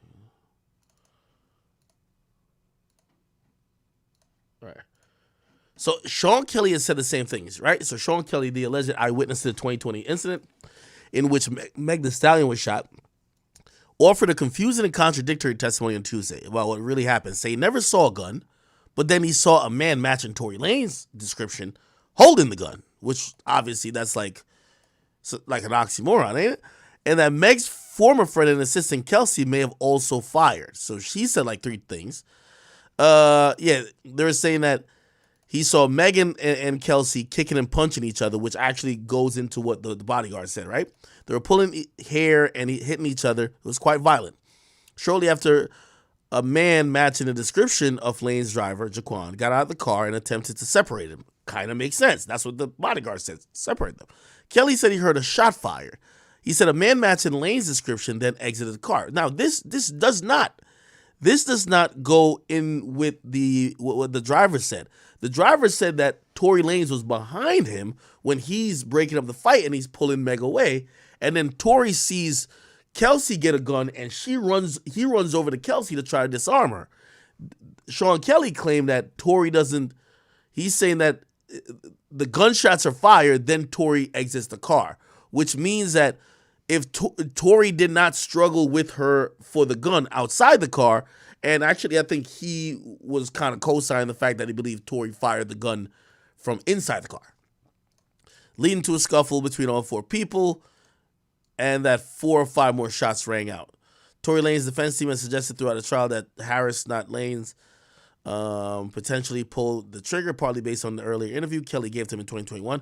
In a confusing testimony that repeatedly contradicts itself, Kelly didn't offer much clarity on that point. The alleged witness who called 911 but never identified the shooters on the first call. First, he said he never saw a gun, just flashes. Then he believed that one of the women fired it, before later appearing to confirm that he saw Lanez referred to the shorter guy holding a weapon. Did you see the shorter guy with the gun in his hand? According as Tory's lawyer, he says yes.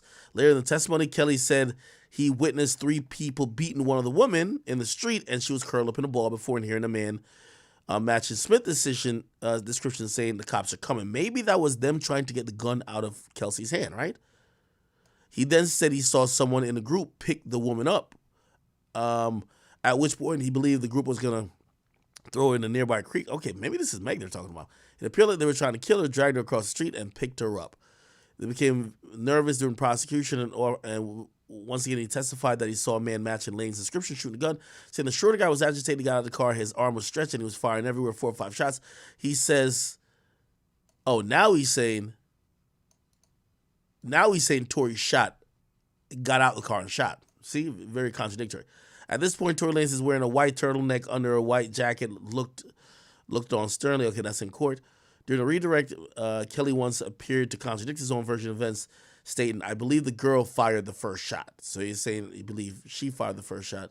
Then Tory, what the fuck?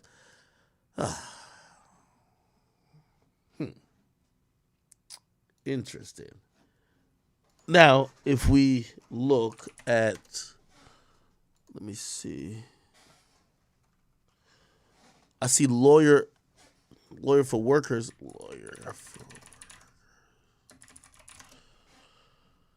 He was doing like a little breakdown of this, which was kind of interesting. Here he goes. We will address this. Okay, Tory's driver submitting a statement. Hang on, let me go over here. Tory's driver submitting a statement. Y'all seen what it said. I will say this. I was in court and Tory's driver hit the hallway and the whole courtroom is abuzz like, uh-oh, the driver's here. And I thought to myself, justice soon come. You know, because it was not a good case for the defense. You had girl take the stand, point at the boy, and that was like a real problem. An eyewitness, victim, celebrity, America's sweetheart. That guy shot me. Oh my God. But there was reasonable doubt all over the place. We had the eyewitness, the white guy with the Irish accent saying, oh, they were all fighting each other or beating each other up. And his testimony didn't make any sense, but there's Quan, there's the driver. He was sober. It was probably his gun. He's going to tell it. And then the decision was made that, the judge said that, hey, we're going to do that. And then asked the lawyers, and the lawyers say, hey, yeah, we're going to go. We don't need Quan. He's not going to testify. Let's keep going. And I thought to myself, what? You're not going to let Quan, he's not going to testify? I mean, we got reasonable doubt here, people, but we need to put it on the stand. All right. And now you see what he would have said. We will address this. Okay, Tory's driver submitting a statement. Hang on, let me go over here. Tory's driver submitting a statement. Y'all seen what it said. I will say this. I was in court and Tory's driver hit the hallway and the whole courtroom is abuzz like, uh-oh, the driver's here. And I thought to myself, justice soon come. You know, because it was not a good case for the defense. You had girl take the stand, point at the boy, and that was like a real problem. An eyewitness, victim, celebrity, America's sweetheart. That guy shot me. Oh my God. But there was reasonable doubt all over the place. We had the eyewitness, the white guy with the Irish accent saying, oh, they were all fighting each other or beating each other up. And his testimony didn't make any sense, but there's Quan, there's the driver. He was sober. It was probably his gun. He's going to tell it. And then the decision was made that, the judge said that, hey, we're going to do that. And then asked the lawyers, and the lawyers say, hey, yeah, we're going to go. We don't need Quan. He's not going to testify. Let's keep going. And I thought to myself, what? You're not going to let Quan, he's not going to testify? I mean, we got reasonable doubt here, people, but we need to put it on the stand. All right. And now you see what he would have said. All right. So Milagros, who she's like, to be honest, I think she's done a pretty good job staying up on top of this. She's also an avid Tory supporter. I think yeah. Anyway. She's covered this way more than I have. Shit, I ain't gonna lie. After the verdict came down, I kind of checked out of this shit. Let's see what she has to say. So, basically, Meg was kind of responding to her a bit, if you ask me. Meg was responding to her about certain blogs or whatever. Let me see what she says. And I don't even like the big. Oh, never mind. I think this audio. The video doesn't go with the audio, by the way. And I'm not doing it, and I'm not giving it to them because they waiting to see what the fuck I'm gonna say next so they could clip it, bitch, and put it on the blogs. No, I'm not doing it. I don't need to say anything. Every time I say something, she gotta come up and do a live. Megan talking about I hate her because she was talking about me. Let me be very clear. To hate somebody, babe, you have to love them. And I don't even like the bitch. I don't know how to like her. You understand what I'm saying? Damn sure don't love you, bitch, and that ain't grown to no hate or resentment. I don't walk around thinking about you. I do my job well. That's it, that's all. So, you know, all of this and that victimhood shit, I'm really not for it, and I don't give a fuck about it. You want peace and all that shit, go keep on having your peace. No one has to stop fighting for their freedom in the midst of you continuing on with your life. And wasn't Megan the one? That is actually true too. That is definitely true. Hey, by the way, I will absolutely, you know, I think another thing that we have kind of realized, Meg seems personally invested on these narratives more than she is invested on, like, you know, obviously I think people thought the outcome was going to make her just feel well, but I believe she definitely wants that victim, like, coddling that we gave to, like, say Rihanna after the Chris Brown situation. And I don't think she's gotten that. You know, I think a lot of people still think she's lying. A lot of people don't believe her. She does have supporters. She has people who feel bad for her. But she hasn't gotten the victim rollout where it's like, hey, we all need to collectively support this person because they are a victim. And I think that does bother her a little bit, because that's the only way I could see why she's trying to counteract certain narratives and always reacting in real time. Now, granted, she's an artist, so, you know, shit, she probably does care about how she's being perceived. But I do think that she definitely wants to, you know, again, and this has nothing to do with whether Tory's guilty or innocent. I think she wants to be a victim, definitely. That said, go ask them 3 motherfuckers about what's going on and why they not around, etc. Didn't she say that? So what's the problem with Quan now saying what he saw? Quan got a side of the story too. Y'all didn't have no problem accepting that Kelsey didn't run her ass up in there until September of 2022 to give her statement when she found out that they was going to pin the shit on her. Y'all accepted that even though she got on the stand and said she was lying. But now it don't make no sense for Quan to come up and say something when he said it. It make just as much sense as it did when Kelsey went and did it 2 months, 3 months, 4 months before trial. I don't want to hear it. Y'all talking about why did Quan go missing? Quan didn't go missing. He came up to the courthouse on December 21st, 2022. You know who did go missing though? Justin. Did Justin ever get up and testify to what they claim he said? I must have missed that. She worried about who? Yo, I kid you not. Yo, listen, if Milagros does not want to do, am I saying her name right? Is it Milagro or just Milagros? Anyway, yo, if she never wants to cover like hip hop and hip hop drama and shit like that, yo, she could definitely be like a fucking like phone sex operator. Like, don't they got that shit on OnlyFans? Like, she has a very soothing voice. Is she from New Orleans? Like, which, like, she sounds like, if you've never seen her face, and she looks fine, by the way, but her voice sounds nice, sounds good to listen to. And I guess I'm giving a compliment because, like, New York women, oh my God, the worst. Who went missing? What happened? I'll tell you something else. I'll shut the fuck up if Megan will have a discussion about how she got that knot on her head. You went live on Instagram at Kylie house in her pool. You didn't have a knot on your head. But when you got in the ambulance, you had a knot on your head. Can we talk about that? Can we talk about the altercation? Are we going to acknowledge that today? Okay. So anyway, listen. I feel like one day Daystar going to tell his truth, right? Are you going to respond to that too? Didn't she say that she was never going to discuss this again and move on? It wasn't no personal attack. Let me explain something to y'all. And I got to keep my face real tight because, like I said, I got this right now. People, what you want to talk about? My whole thing is, when it comes to this shit, she said she wasn't going to discuss it. They have a right to talk about it. One day he going to come out and talk about it. Bitch, I lost my train of thought. What I was about to say?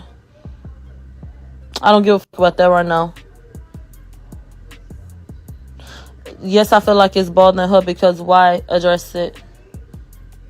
Why address it? And I get that too. By the way, you know, just to be fair to Meg, I think I think Meg realized she's more hated now than ever. People look at her like, a fraud, a liar, and someone who was in prison, somebody who's really talented. And they don't know all the way if he was imprisoned on, if justice was really served. So I could see where she's like, if she hears something that doesn't go her way, maybe she's trying to correct the narrative. But, I definitely think she wants to be a victim too. So listen, man, I'm really checked out of this whole situation. Tory should do everything. And that's the thing that Meg got to chill out on.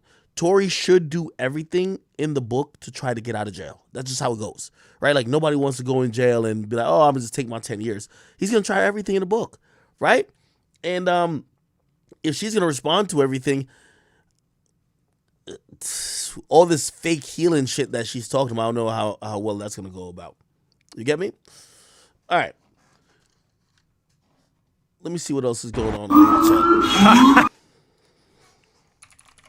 Yeah, we're not going to dig this case up again. I feel like we've talked about everything possible with it. It's whatever you believe at this point, right?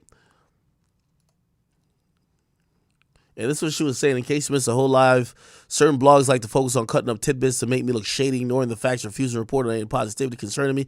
But I hope my supporters know I'm growing as a person, blah, blah, blah. I am just simply not allowing BS in my space. I'm a real human who made mistakes. Okay. Anyway, Quando Rondo, man. I feel bad for Quando Rondo. I keep telling y'all that the beef between NBA YoungBoy and Lil Durk, he's the only victim that's alive. Well, him and Lil Tim, honestly, because everybody else has used that situation, exploited it, and their career has gone up. They're making diss songs, while Quando Rondo, his career has been killed. Like, nobody, again, I've told you about the conversation I had with YoungBoy when we were on speaking terms.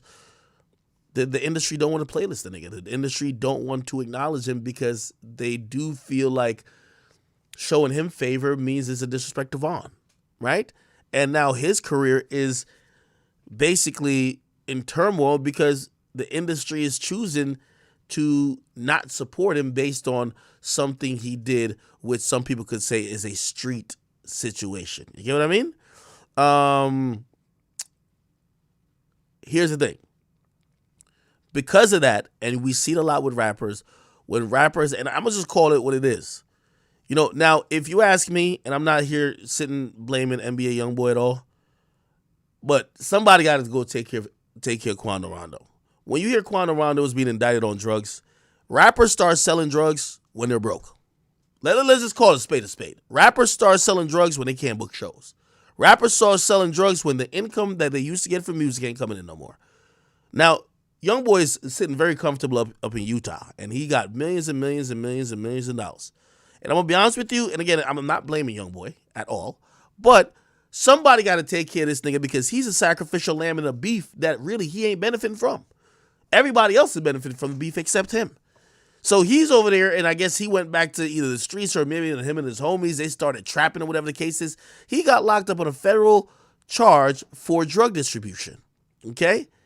It says Savannah rapper Quando Rondo, whose real name is Taekwon Bowman, pleaded not guilty to federal charges on Tuesday. Right? This comes after he was listed under one of the 14 counts of federal criminal indictment released on Monday. He's charged with conspiracy to possess with intent to distribute controlled substances such as methamphetamine, fentanyl, cocaine, and marijuana. Okay, according to the U.S. District Attorney for the Southern District of Georgia, Bradley Thompson says the two other defendants in the indictment, Lil D and Stro, had their arraignments 2 weeks ago. Okay.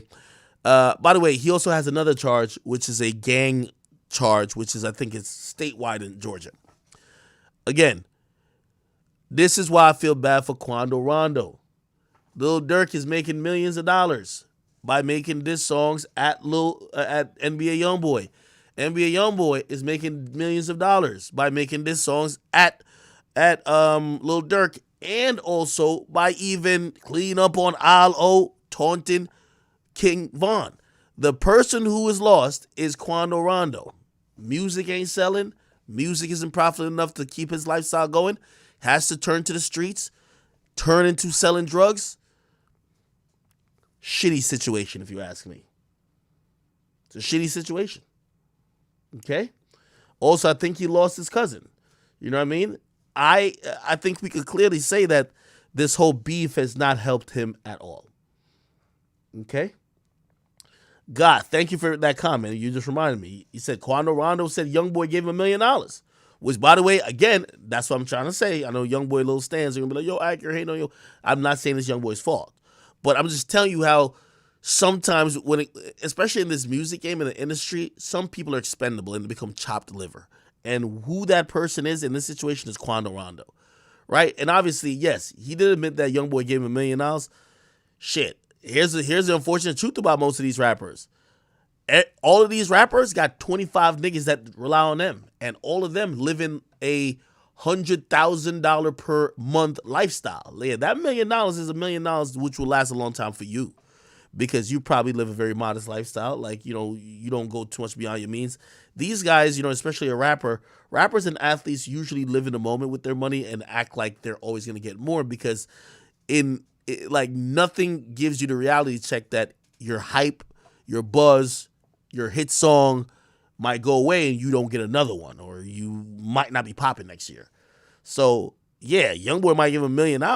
After he probably done paid this person's rent, that person's rent, gave this nigga $50,000, gave Lil Tim $100,000. Yo, pay off this, pay off that. He got cars, blah blah blah. Give his mom this shit. Money done. Money done. That's how it goes. Money done. So again, when I see rappers getting indicted, especially by the feds, that's them thinking they could be slick by running a federal drug distribution ring and trying to disguise it as rap. You know, rappers used to, like, by the way, you know who would have got one? I ain't gonna name names. You see that motherfuckers who was transporting all that motherfucking, and I'm surprised there was no charge that came out of this. Remember when Juice WRLD died and they said the plane had like how much pounds of weed underneath it? Like, that's definitely should have resulted in federal charges for like drug distribution, right? I don't remember no indictments coming out of that.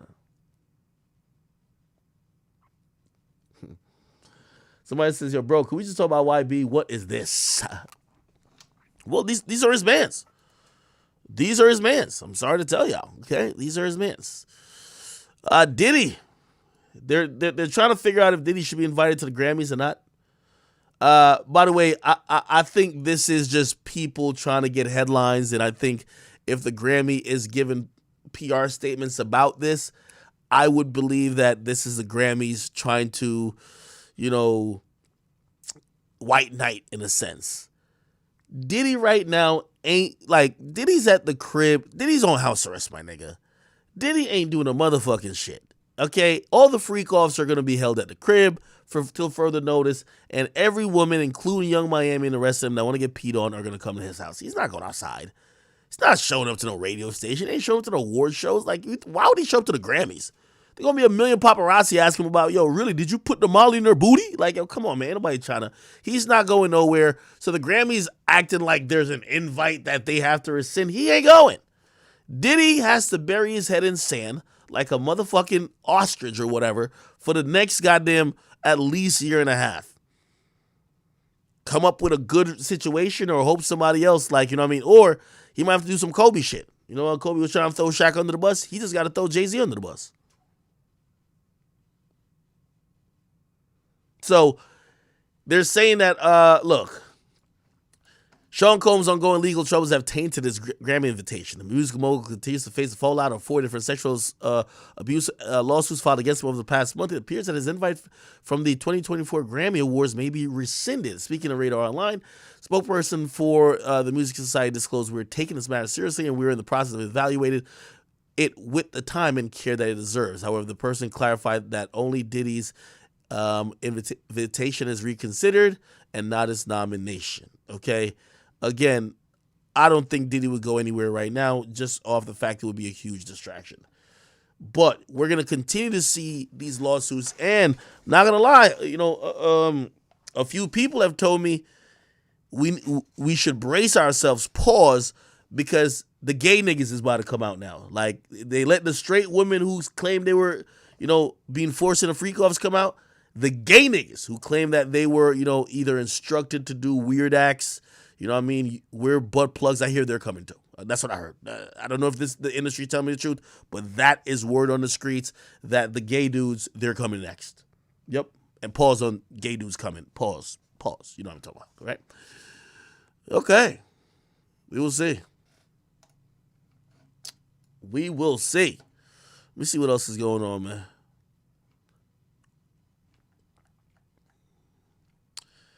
By the way, the YSL trial, if you guys have been, first of all, it's incredibly boring to like cover it. But second of all, the YSL trial will be continuing in January because they have taken a break and they're going to recess for the entire holiday period, which, by the way, I always tell you that when it comes to court, you usually see a recess period like within the middle of December. Also, here's the thing, too. I'll also tell you this. In the next week or so, you're going to see more sweeping indictments. From me covering hip hop, November and December is usually when, because people want to clear cases before the year ends, they usually execute those warrants. If you look at the big indictments that came down in hip hop, a lot of them came down in the month of December. Like, for example, let me see who. 6ix9ine he got indicted end of November, December. Bobby Shmurda got indicted December. You're going to notice that a lot of these RICO cases and just how the federal task force works, if they ever have a deadline on when they're going to try to like lock people up, it's usually before the end of the year, right? And I got to guess it's some number shit for them. So, around this time, I start looking at the clock. About a week or a week and a half from now, you're probably going to see some group or some major, arrest, and I would imagine from the feds. So just keep that in mind. I don't know who it could be, but that's from my coverage and, me just kind of like seeing these things happen repetitively. December is a time they usually lock people up. Okay? All right. Somebody said, have we heard anything about Herbo's case? Well, G Herbo's supposed to be going in. I don't know when he's going in. G Herbo. I ain't gonna lie, man. I see G Herbo's doing everything to secure the cash as he could.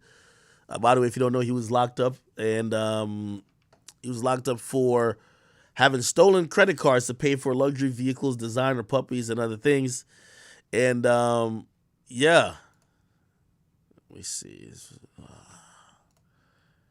They be just hating on my thing. Here we go.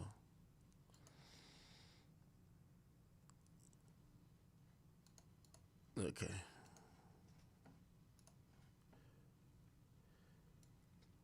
Yeah, so he's with the plea. I forgot how many years he's getting. How many years did he get? This is when he pled guilty. Let's see G Herbo's sentence. I don't know when he's supposed to turn himself in.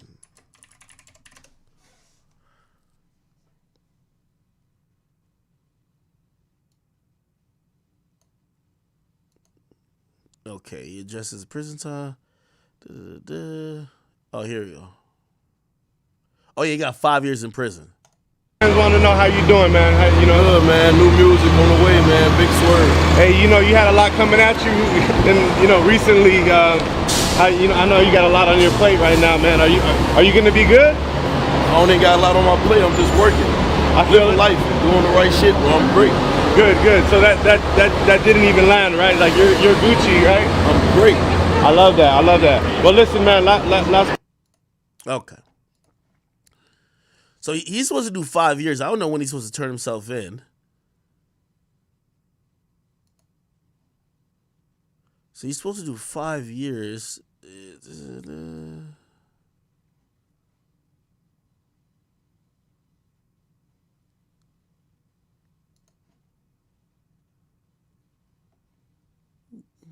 When the fuck is he supposed to turn himself in? I don't know. All right. Anyway. Somebody said January 11th. Is that true? January 11th. Oh, his sentencing has been pushed back to January 11th. G Herbo sentencing January 11th. Oh, okay, so he hasn't been sentenced, but he's facing 5 years because he took the plea. Oh, okay.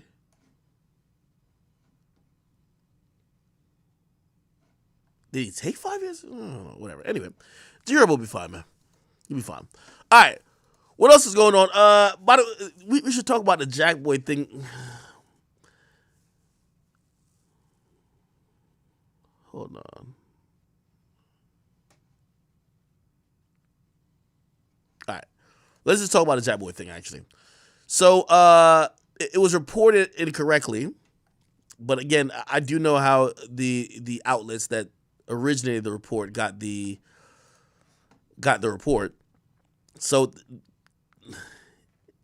this was supposedly an address that was registered to Jack Boy, that there was a report that there was gunshots fired. And let me see if I could. Let me see. Jack Boy. Let me just go to Twitter.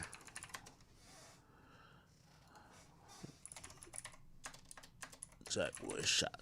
So in the initial reports, let's see if I can find it. Okay, everybody's like posting the new shit. Okay, yeah. So initially, I think, and this is where it came from, on a police press release, they said, they're investigating an early morning shooting. And they said it was this block of blah, blah, blah, which I'm guessing he has a property or a property associated to him. Not necessarily where he lives at, but a property associated to him. It's a preliminary investigation revealed that a young adult, a young adult male was in his driveway when the suspect approached him and shot him several times. Suspect fled in the unknown, blah, blah, blah. The victim was airlifted to blah, blah. It appears to be a targeted attack, and there has been no immediate threats to the surrounding community. Please avoid the areas because there's heavy police presence. They thought it was him. Apparently, it wasn't him.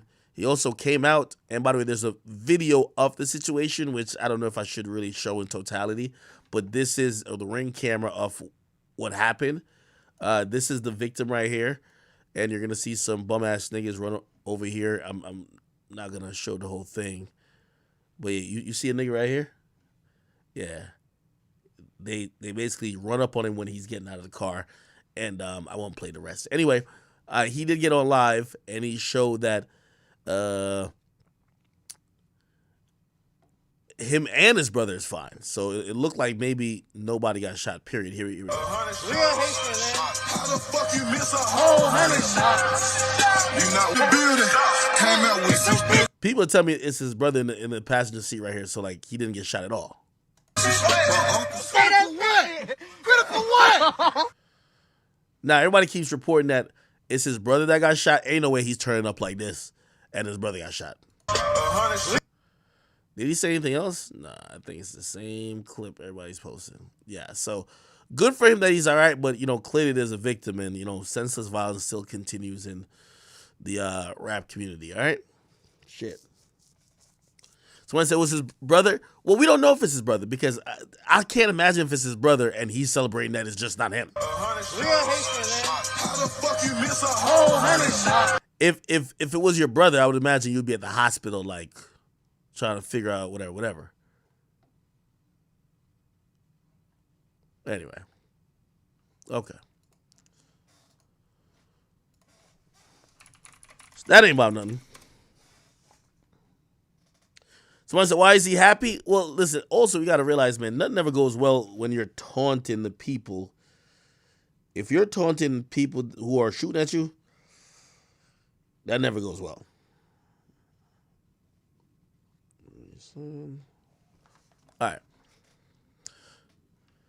All right. What else is going on? All right. I think this is kind of interesting. So, Takeoff. So Takeoff passed away, I believe, a year ago, right? And someone is trying to file a lawsuit against him, claiming he sexually assaulted her at a house party back in 2020. Okay? Now, what supposedly happened is that, the police cleared Takeoff. They said, we there's nothing we could charge you on. There ain't no proof that you did anything to this woman, or there's no proof that you did whatever. So he was never arrested, none of the situation, and he's never been charged. However, you know, we live in America, so anybody can sue for anything. And the woman sued back then because, you know, obviously these days it's a nuclear accusation when people talk about sexual assault. Obviously, we see Diddy going through it, right? So they sued Takeoff back then, and obviously Takeoff at the time is probably like, yo, we're not going to pay up, right? Or they're probably going to go through litigation. And since he died, you know, they're now suing his family. Now, you know, I see a lot of people overreacting to this. They're not actually, because his mom now controls his estate, they're not actually suing his mother, right? They're not actually suing his mother. They're suing his estate which his mother admins. So his mother controls his estate. So they're still suing the estate. His mom has to get a lawyer to defend that, which, by the way, it's kind of scummy, but here's the thing about it, too.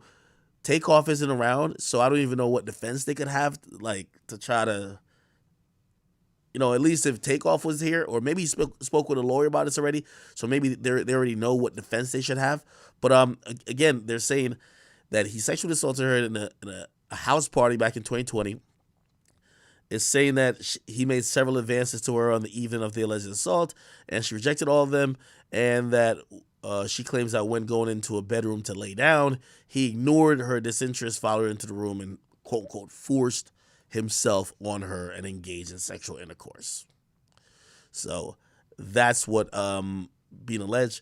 And they're saying in a bid to proceed with the suit, Jane Doe is asking to force Takeoff's mom to be listed as a defendant, given that she's an acting administrator of the estate in a Georgia probate court, right?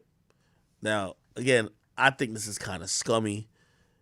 Takeoff is dead, but people always gonna like try to go get money off of people who clearly, you know, were rich. Who Takeoff was rich, clearly got money, and you know the woman probably don't give a fuck that he died. Now,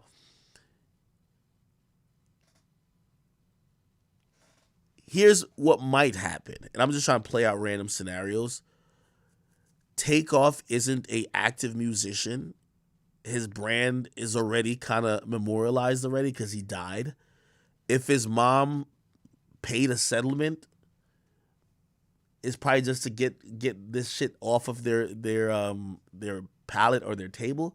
Or perhaps his mom might take it personal and say, we're not paying shit. We're going to get our lawyers, and I'd rather spend a lot of his money to defend his legacy. Because you never, you know, with things like this, you don't want somebody having to say, yo, well, Takeoff, well, criminally, he was never charged or whatever, but he paid out civilly for someone who claims he's sexually. So, you know what I mean? I'm pretty sure his mom is going to fight it, you know, just for his legacy's sake. Because, again, they'll take a civil thing, right? Like, even that situation with Donald Trump, where they said Donald Trump paid a woman off, right? It's not a criminal thing. And by the way, it was one of his side chicks who were running her mouth or some shit. He paid her off, but they act like he's guilty of a crime. So I hope Takeoff mom, you know, don't just succumb to like whoever this person is who wants to get a quick bag. And I hope they fight it, you know, and obviously if he didn't do anything, hopefully the case is resolved with, like, you know, it being dismissed or something, right? Somebody says, man, you can't even die in peace with these bitches. That's a fact. That's a fact, man. I think people are looking at, and by the way, we had heard about this case. We had heard about this case when he died because some very unscrupulous, like down low, dirty news outlets, when they reported his death, they brought it up saying, oh, hey, he was a subject of an investigation, but he was never charged. You know what I mean? So it's like, why are you even throwing this in the mix? Like, the nigga was never charged. Like, he died an innocent man of everything in life, right? Like, why would you try to even make him look weird like that? But again, this is the era where I think people are trying to drum up these charges or drum up these accusations because, shit, they can get a bag off it. Here we go. Sean Satera, he's pretty thorough. Let me read some of what he says. It's from My News LA. Okay, here we go. Oh, we read this before. Okay, it's not much. Okay, so yeah, here we go. The plaintiff, identified as Jane Doe, claimed that it happened in 2020 at a party. They said that he stalked her during the party before following her into a bedroom where he took advantage of her. And said Takeoff strongly denied the allegations at the time. And the rapper was never criminally charged over the incident. The LA County District Office reportedly cited insufficient evidence as the reason to not proceed with the prosecution. And what that means for all intents and purposes is that, bruh,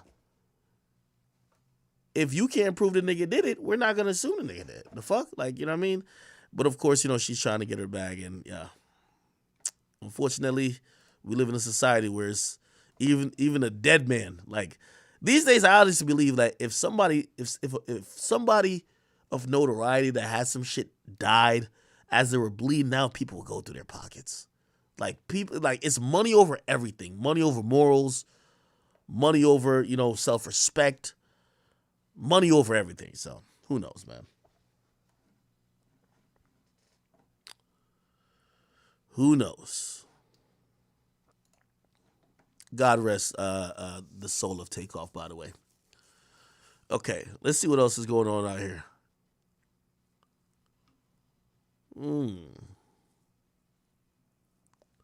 Hey, chat, what am I missing? I feel like I was missing. Oh, by the way, did y'all see King Yella? I think King Yella is just now with the trolling shit now. King Yella is now embracing or reacting to everybody calling him a cooperator and a truth teller. This is what he said. Y'all wanna keep calling me a rat? I swear to God. Y'all wanna keep calling me a rat? I'ma put cases. I'ma put cases on all you bitches. I swear to God. I'm tired. All you niggas Crips, blood, tea, white lord, stop. I'ma tell on you niggas.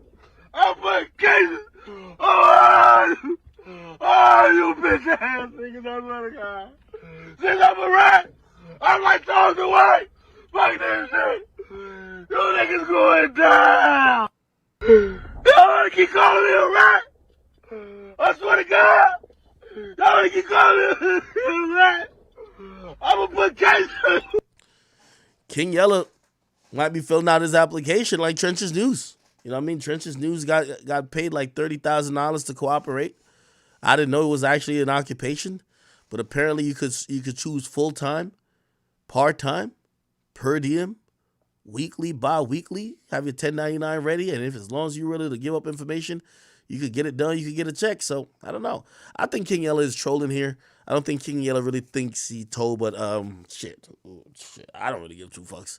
But clearly, he's committed the cardinal sin of speaking too much, which, by the way, I've heard all these guys say that other people, like, for example, Gunna identified YSL as a gang.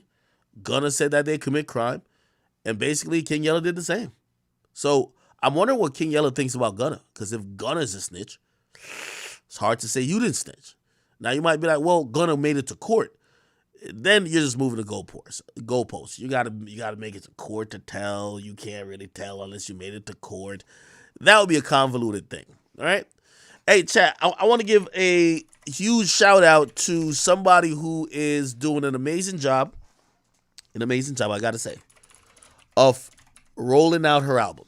And Nicki Minaj, even though you try to get people to kill me, and despite that we have our issues, I'm a very fair person when it comes to music. You're doing a phenomenal job at promoting your album, and I like it because every other artist are acting too cool, and I don't like it. I don't like how other artists try to act like they're too cool to promote their product. You're not acting like you're too cool. You're doing interviews everywhere. I think you got an interview with Joe coming out. You have an interview with Ebro. I see you. You're about to be on Kai's stream. I think Kai just announced that. You're putting in the work, and you're one of the biggest artists, and you're the fucking queen, right? You're the queen of this music shit, and you're still showing how passionate you are about promoting your product when you have a fan base that is so dedicated. They're going to go listen to it anyway. And I hope other new artists realize that too cool for school shit where you think you could just drop your music, never tweet it again, or don't even tell people when you're dropping. I hope you guys realize if Nicki could do all this, you should step it up.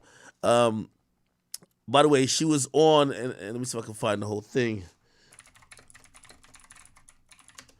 She was on a radio show recently where she was talking about a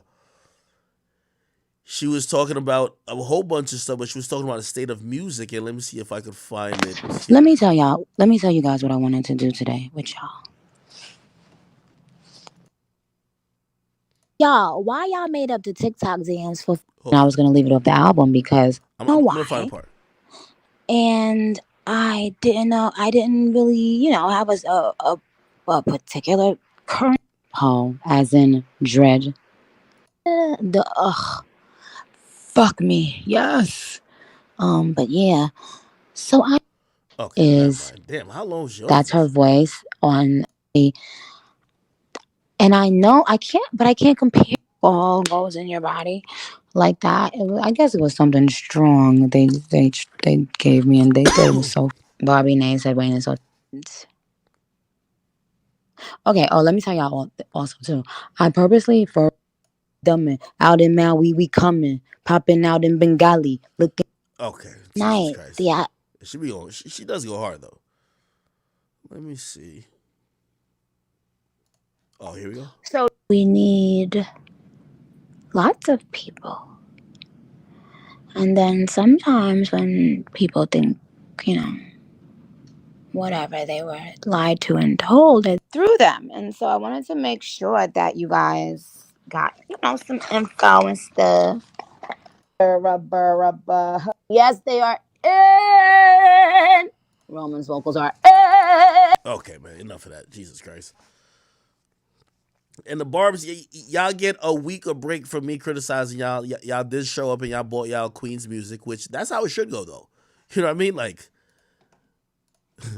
y'all hear this, YB fans? Because there was a time when y'all were buying this shit, but now y'all stopped. So, listen, I'm very fair. I criticize every, stand group. The Barbs showed up to buy their shit. YB fans, y'all got to get back on the shit because I'm calling y'all bots now, okay? Because y'all used to buy this shit and used to stream a little bit more. 30K ain't doing it no more, all right? You got to be back at 100. Anyway, this is what Nicki Minaj was saying. Is more important. Rap should sound like fucking rap. That's y'all fucking problem, and that's why all of the record labels are, not all, but some are scrambling so bad because they about to go fucking bankrupt. Because they was trying so bad to replace this one bitch. And when you water something down, you lose the quality, which then loses the investors and investments. Because it's not bringing back any profit. And that is why people who do not understand rap are judging rap. Why? It's because the same way y'all used to get mad and say, who's actually voting for the Grammys? Well, guess what? You have no idea that most people voting for most awards don't listen to that kind of music that they're voting. Most people speaking on music don't actually listen to the kind of music they're speaking on.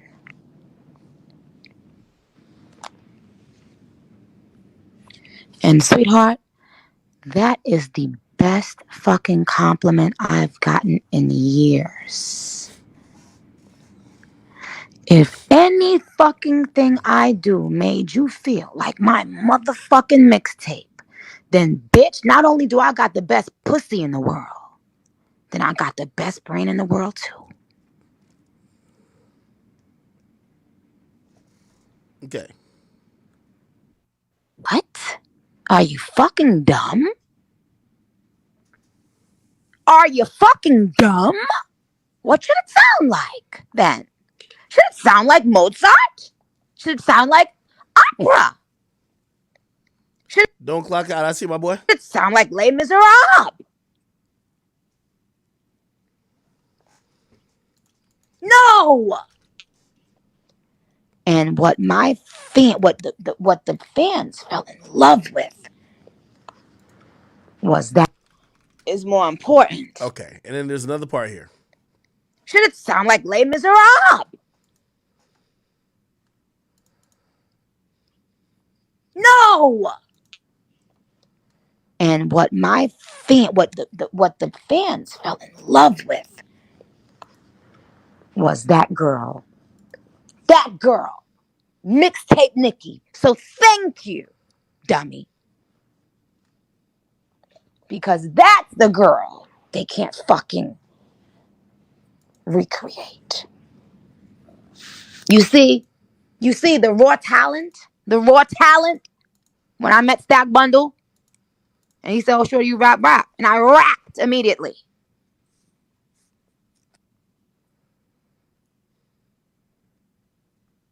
When I went to Brooklyn and I went to a party and this girl tried to, thought she was about to, I guess, embarrass somebody, jail, and started rapping. I battle rapped her on the spot.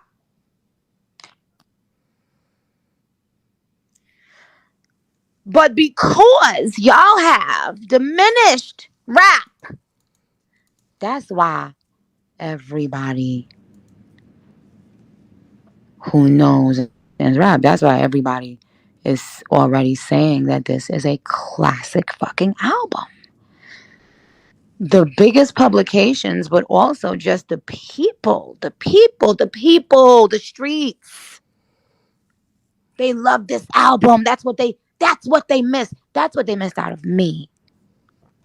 That's what they want. Yo, I ain't gonna lie, man. Yo, Nicki is like on a different fucking planet.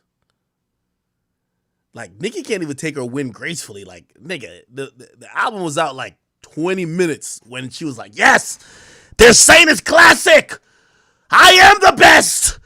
I told you. I'm like, yo, Nicki, yeah, you are. Relax. It's like, I don't know. And that's what we need. And not only that, but the real shit that's being written by people that have actually experienced those things that they're writing about. By people who love, hip hop. Period. But it is you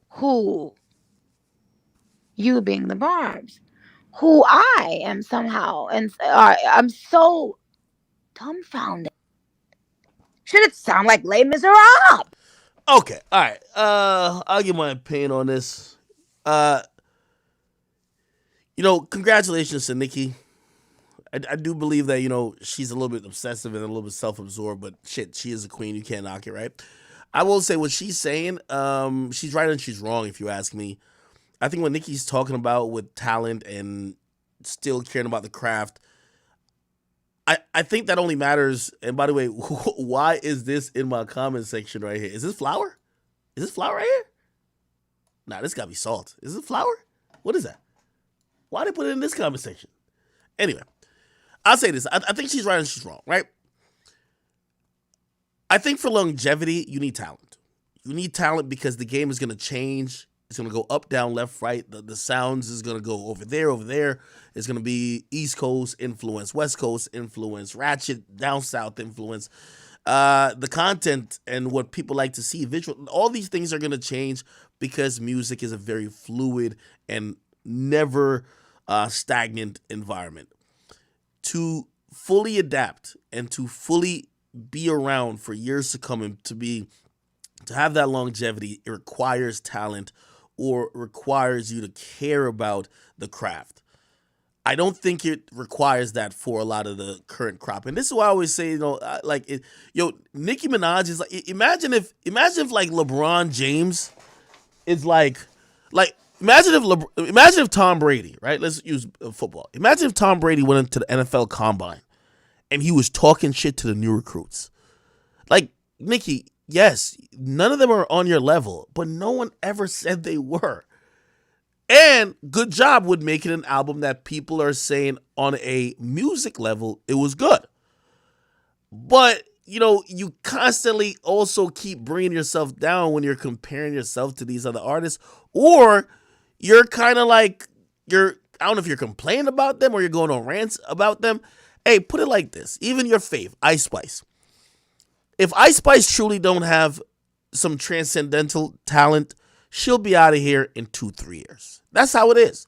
If she has some talent, maybe she'll last 5. It happens all the time. Again, here's the thing. It's like when Yachty and them came in the game. Yachty, when he first came in the game, he said, yo, I ain't really coming here I'm just trying to be here for a couple of years and I'm good.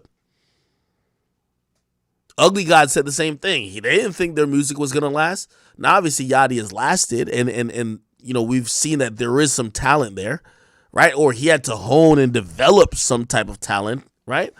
But I think that's where, Nikki, you don't got to tell in school these chicks, like, if they don't get some type of talent and appreciate the craft. And by the way, what she's talking about is her kind of phrasing what I said about the city girls, right? Like, yeah, you're going to everybody has a hot moment. For you to last, you need to have some talent. City girls had their hot moment. Now they need talent to continue to sustain it and continue to make new moments. We tired of them now. It's over. I think JT got talent, but I think Carisha is talentless. Ventriloquist, right? So it happened. This is why there's a huge gap in the market for female rappers, because the majority of rappers are here for the moment. With all due respect, and I'm naming names, but I don't know if she even likes him or don't like him, but like Coyle Ray. Coyle Ray is doing good on TikTok. Will that continue to work 4 or 5 years from now? We don't know, but it's working now. Like, I think Nicki's at a level where, like, I don't think no rapper comes in the game and says, they might say it facetiously, but could they even see a path to get to where Drake is at? I don't think none of these new female rappers are thinking, yo, I could be the next queen of this shit. I think they're just happy they're making a living. They get to have a little, 1 or 2 hot songs where they get to twerk on. And yeah, that's it. So, obviously, their fans don't like to hear that, but Nicki Minaj is held on a different standard, just like how we hold Drake on a different standard from anybody else. Yeah, we hold you on a standard of you're a legend. Nobody's saying Sexy Red's a legend. You're a legend. You're a musical legend. And also, too, I think most educated people about the music industry will recognize and know that, hey, that whatever might be amusing, right? That might be new, but if it's no real talent behind it, it's not going to last. So, congrats to Nicki, and I know she's happy, but sometimes listening to her, I'll be like, yo, I think Nicki really wants to have a cult. Like, she sounds borderline crazy. Like, she's making sense, but she sounds borderline fucking crazy. Also, I will also give credit to Nicki Minaj. Nicki Minaj, I think, and I'm going to write these down, like, off stream, and I'll give you the full list. I don't think there are more than 10 rappers in the game. There's not more than 10 rappers in the game that could sell music.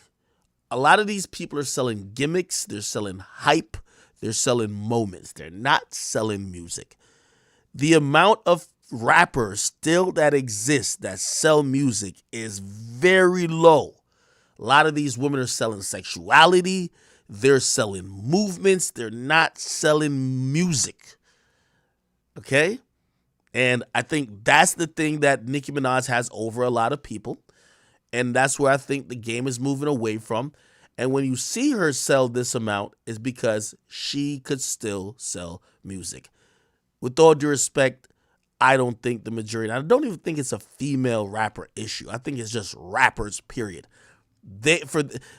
Have you seen these guys like really come up with like a good marketing plan around music? Or is it usually some fuck shit and then the music happens to be a byproduct?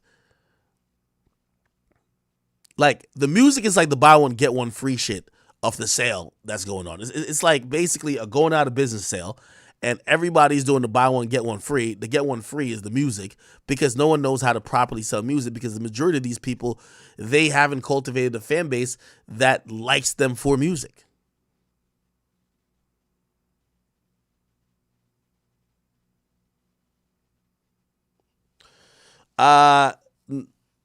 R&B Radar, it says R&B music needs an academics.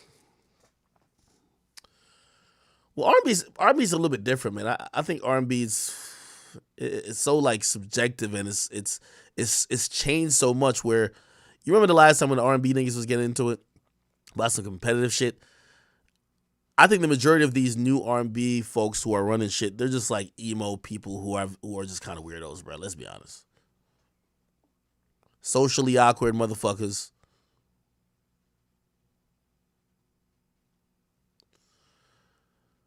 Yeah, y'all lucky. I told Drake I won't make SZA cry no more. I seen some SZA shit on Twitter where she was begging a fan page to like, yo, please. And I was just like,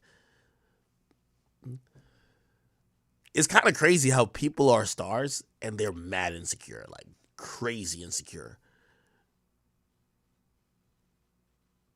It was like an unflattering picture. She was begging a page to take down. I was like,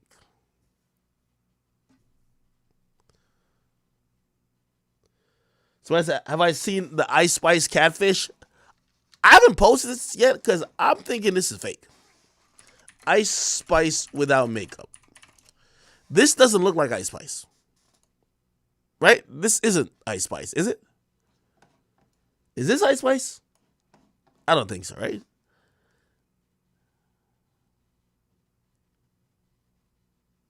This isn't Ice Spice.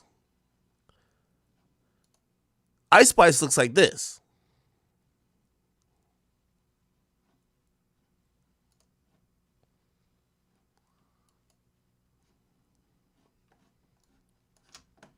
It could be her though, because this kind of looks like the other one, just with makeup.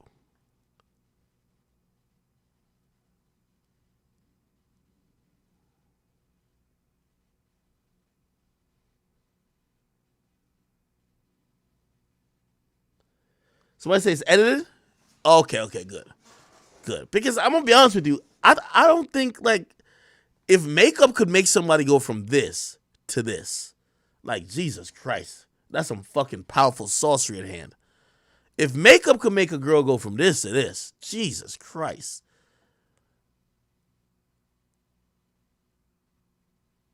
You would have to go on a date with a girl, with every girl at like a pool or some shit like that. Like Jesus Christ.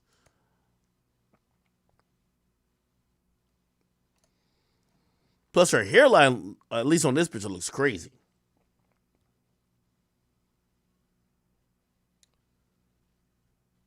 Somebody said, oh, this is that black girl magic shit. Hell fucking no.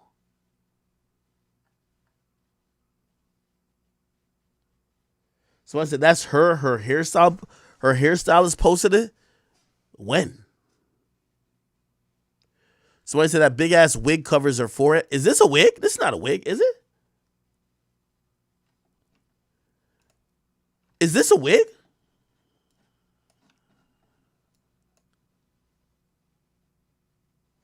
Somebody said party on live responding right now.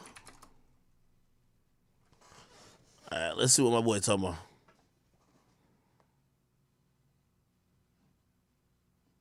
No, he not.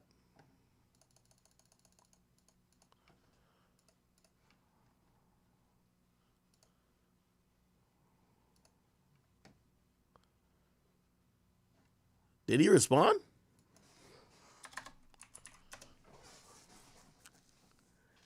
Here we go. Oh, he did.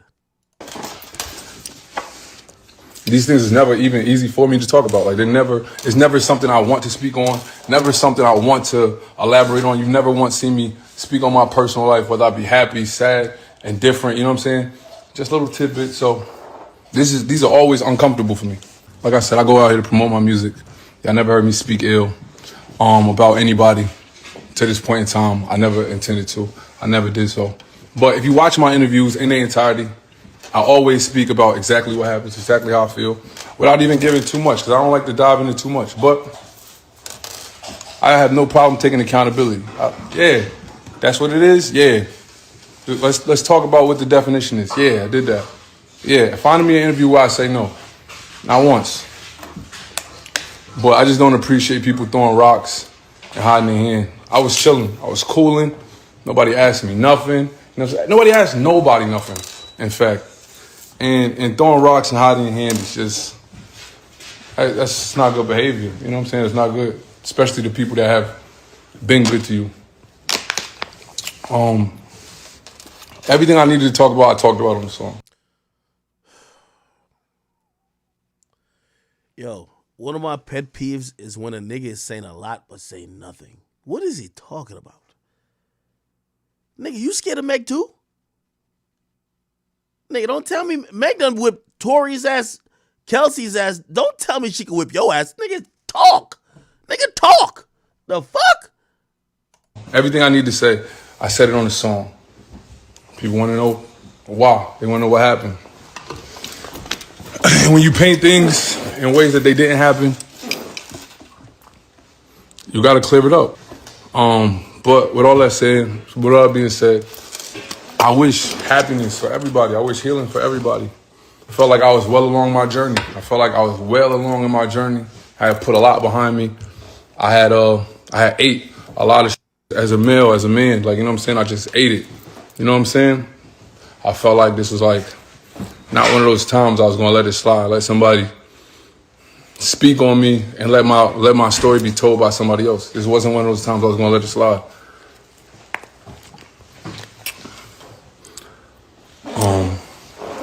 So that's what all this is about. Like I said, I'm here. My music is out. That's all I'm going to promote. People ask me these questions, and for none of this would have ever came up. I didn't start this. You know what I'm saying? I didn't plan on talking about none of this, and now it seems to be the talking point. I'm a bad guy somehow. Somehow I'm a bad guy. This is not no clout thing. This song is not on my album. You know what I'm saying? Like, I got plenty of accolades on my own. So much I do on my own, where it's like, yo, if I want to pop my shit, I can pop my shit. I never needed nobody else for clout. People want to... I don't need that. I don't need that. At all. That's it. That's it. Look at my interviews in their entirety before you judge me. Listen to my songs in their entirety before you judge me. You know what I mean? That's all I ask. That's all I ask. I'm not on no, you know, tour for nothing. I want everybody to be happy, everybody to be well. Everybody's on their own journeys of healing and doing their own, and that's all. Has this nigga said anything yet? All right, man. It's a waste of time. Oh, chat. I actually was late on posting it. That nigga Cardi hit me and said, "Act, let's post at the same time." I was going to tell that nigga, let's do a collab post. He posted a new snippet. Actually, it's being posted on my page right now. Yeah, let's get to like some niggas who really doing some shit. Yeah, man. Playboy Cardi, man. Okay? His new snippet being posted right now.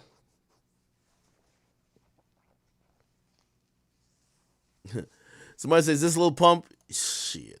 Girls say pictures in a roast truck.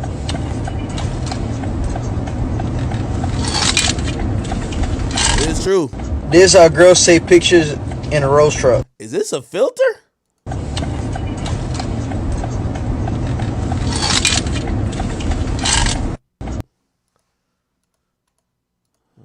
Okay.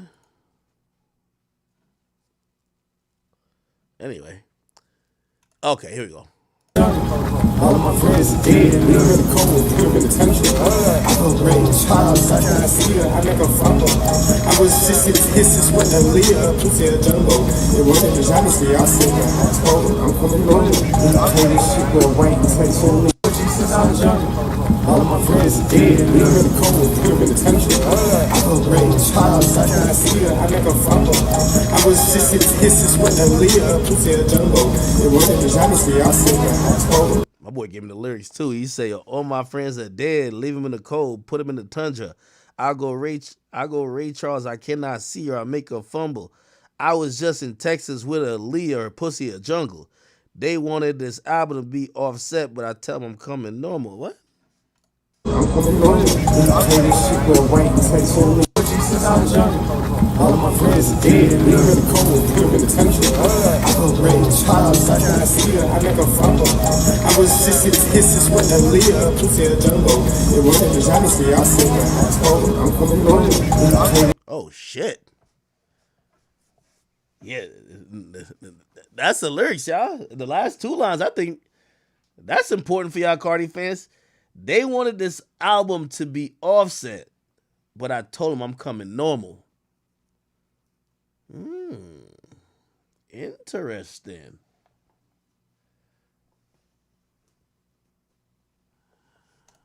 I ain't gonna lie, I like that first Cardi snippet, yo. That first one that came out, I don't know what y'all thought about it, but I liked it. Let me see if I can play it. Also, I'm about to play that Offset thingy. Offset did a performance. I thought that was fire too. Where's the first snippet at? Did I pass it? I probably did, right? Where is the snippet at? I'm always fucking up. Where's the snippet? Oh, I think it was right here. Right here. No. It's not right. No.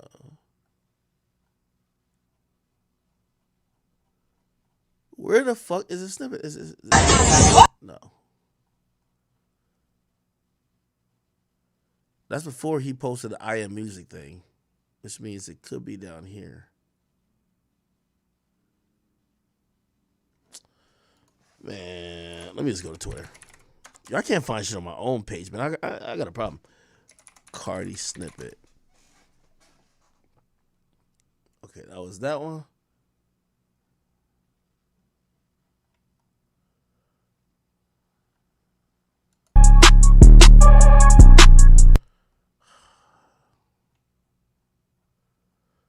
God damn, Cardi fans are crazy. I can't find that one from the other day. Oh, this one. Nah, this sounded fire to me. I swear this sounded fire. Still, different day. I just be styling this hard to sleep. Still, she never made it hard for me. Still, I can't trust my eyes. Like, how do I see?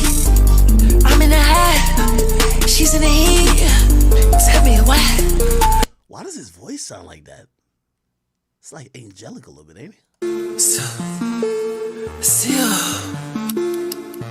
I don't know. I like this song. different day. I just be styling this hard to sleep. Still, she never made it hard for me. Still, I can't trust my eyes. Like, how do I see? I'm in the high, she's in the heat. Tell me why.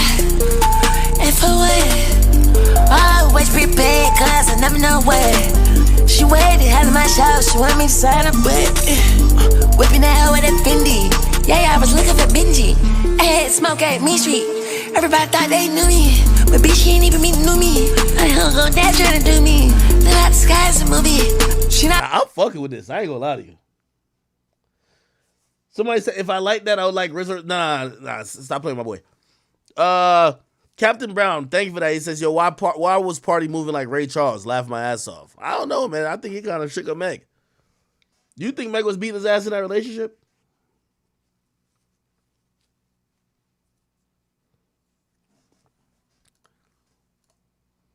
I want to hear the beat that's on this shit. All of my friends are dead, we in the cold, we in the country. I go great Charles, I gotta see her, I never follow. I was sissy kisses with a Leah, pussy a jumbo. It wasn't just honestly, I said that I told her, I'm coming on. We play this shit with Wayne. Hey, I like how Cardi rolls out music. The Cardi season rollout is here. How much I think Cardi gonna do? I got a baseline, I'm going to say 180. 170, 180. 170, 180. That's what I think Cardi going to do first week. 170, 180. If he goes crazy, he does 200.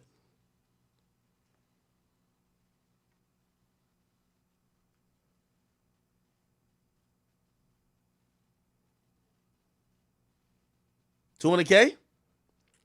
Y'all think I'm glazing? I think I was like kind of spot on with Cardi last time. 150 to 180? All right, that makes sense. All right, anyway.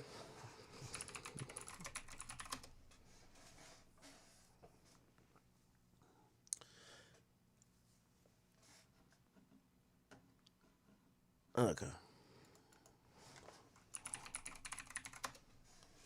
All right, chat. Let me see. What else? By the way, I have about. I got to be honest with y'all, even though I don't like playing my moves like that, but I got to do. Guess what I'm doing today? Which I have to cut the stream short today, or at least now. So you don't know what I'm doing? I can tell you what I'm doing.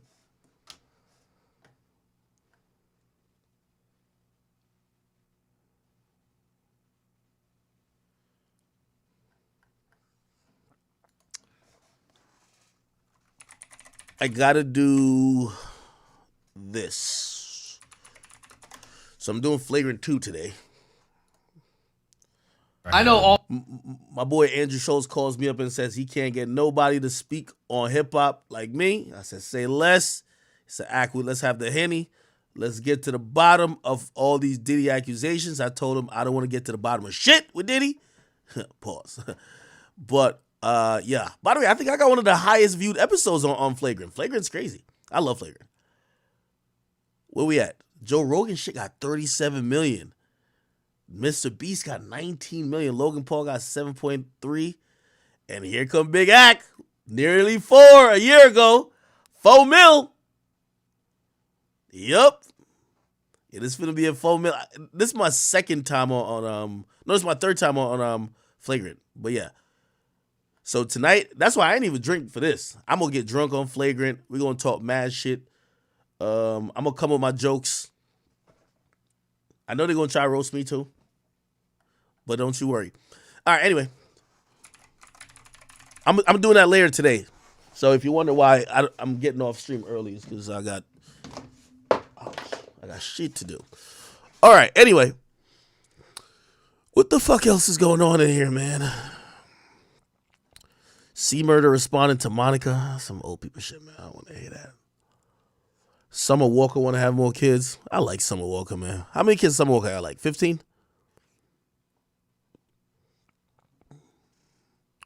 Oh, did y'all see this? Adam hit me about this yesterday.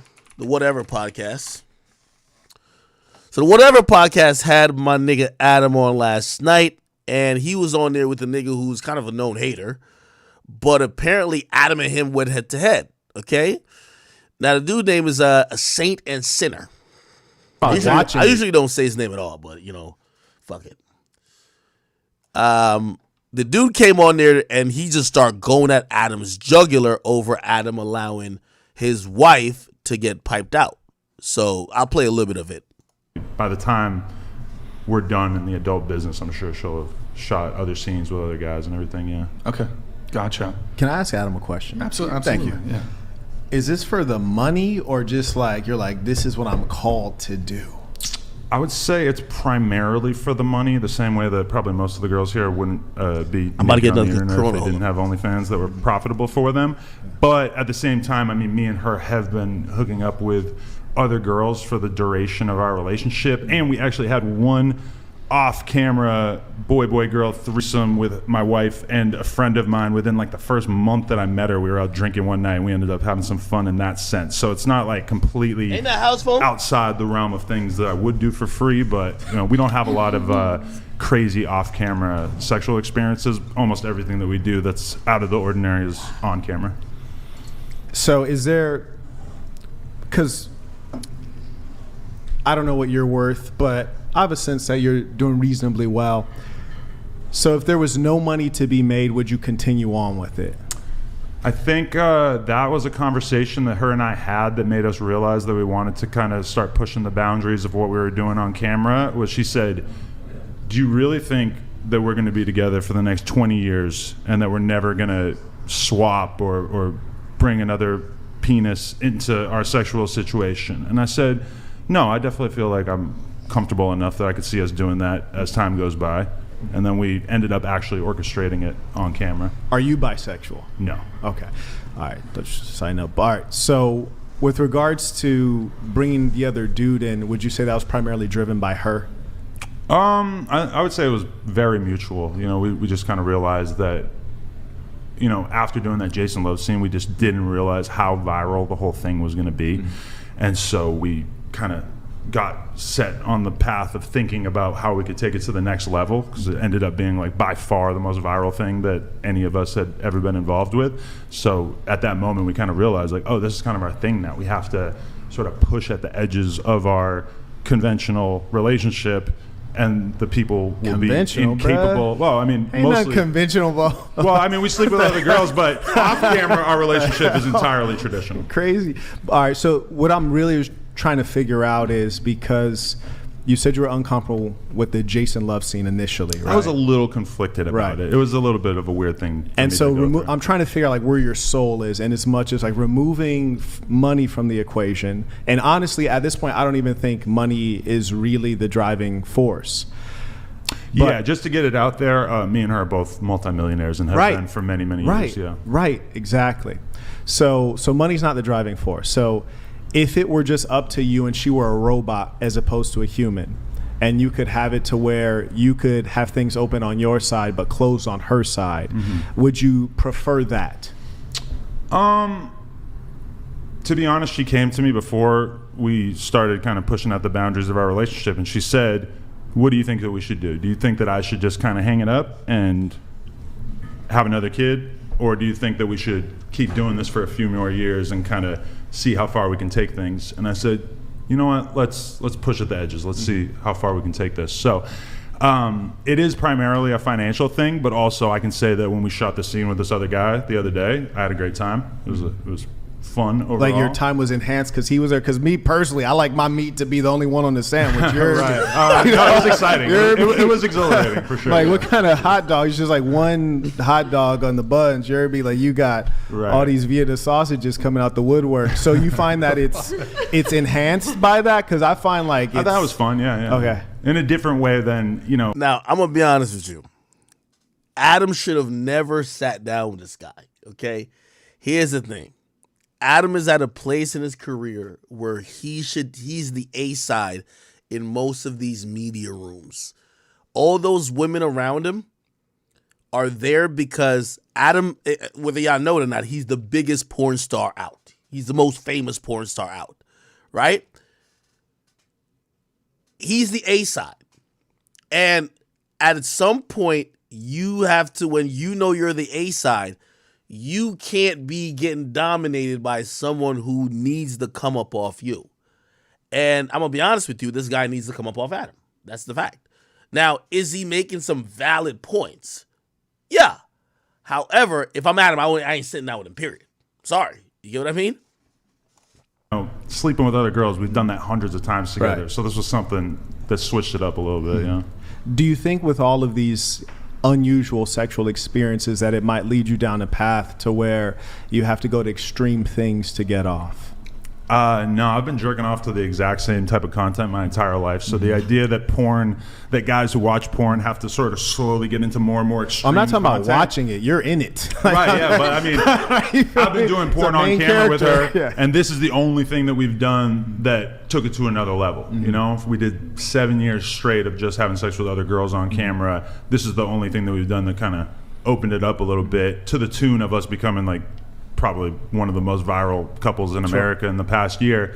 So in terms of where we could take it, I mean, I'm not doing any gay shit. And so that's probably like the primary thing. We've had obviously people asking us if we would ever shoot with a trans person. I'm not interested in that either.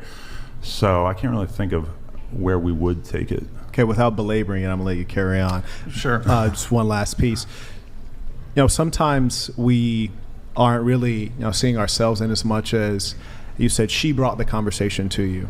You said that you didn't feel comfortable initially with the Jason Love being involved in. Well, I agreed to the Jason Love thing. It was just once it actually took place, I had a tiny amount of buyer's remorse that I quickly replaced with realizing like, oh, this is not a big deal. Nothing changed in our relationship after she shot with another guy. So that was pretty abated quickly. Right. So it's like called the inversion of morals, which is to say that truth be told, in your heart of hearts, you're not comfortable with it. You want to retain your spouse. I've had moments of one second. I didn't interrupt you. With it, I didn't interrupt you at all because I do want to hear you out. You're kind of pushing like a fake narrative by saying that I'm uncomfortable with it. But I never interrupted you. Very comfortable. I never interrupted you because I want to hear you out. I just wanted to save you a little bit of breath by correcting you. Before I'm not trying to get you angry. I sincerely am interested in what you have to say, but I didn't interrupt you one time. So the reason I ask is because, as I said, you started off, you said that you felt uncomfortable when it happened.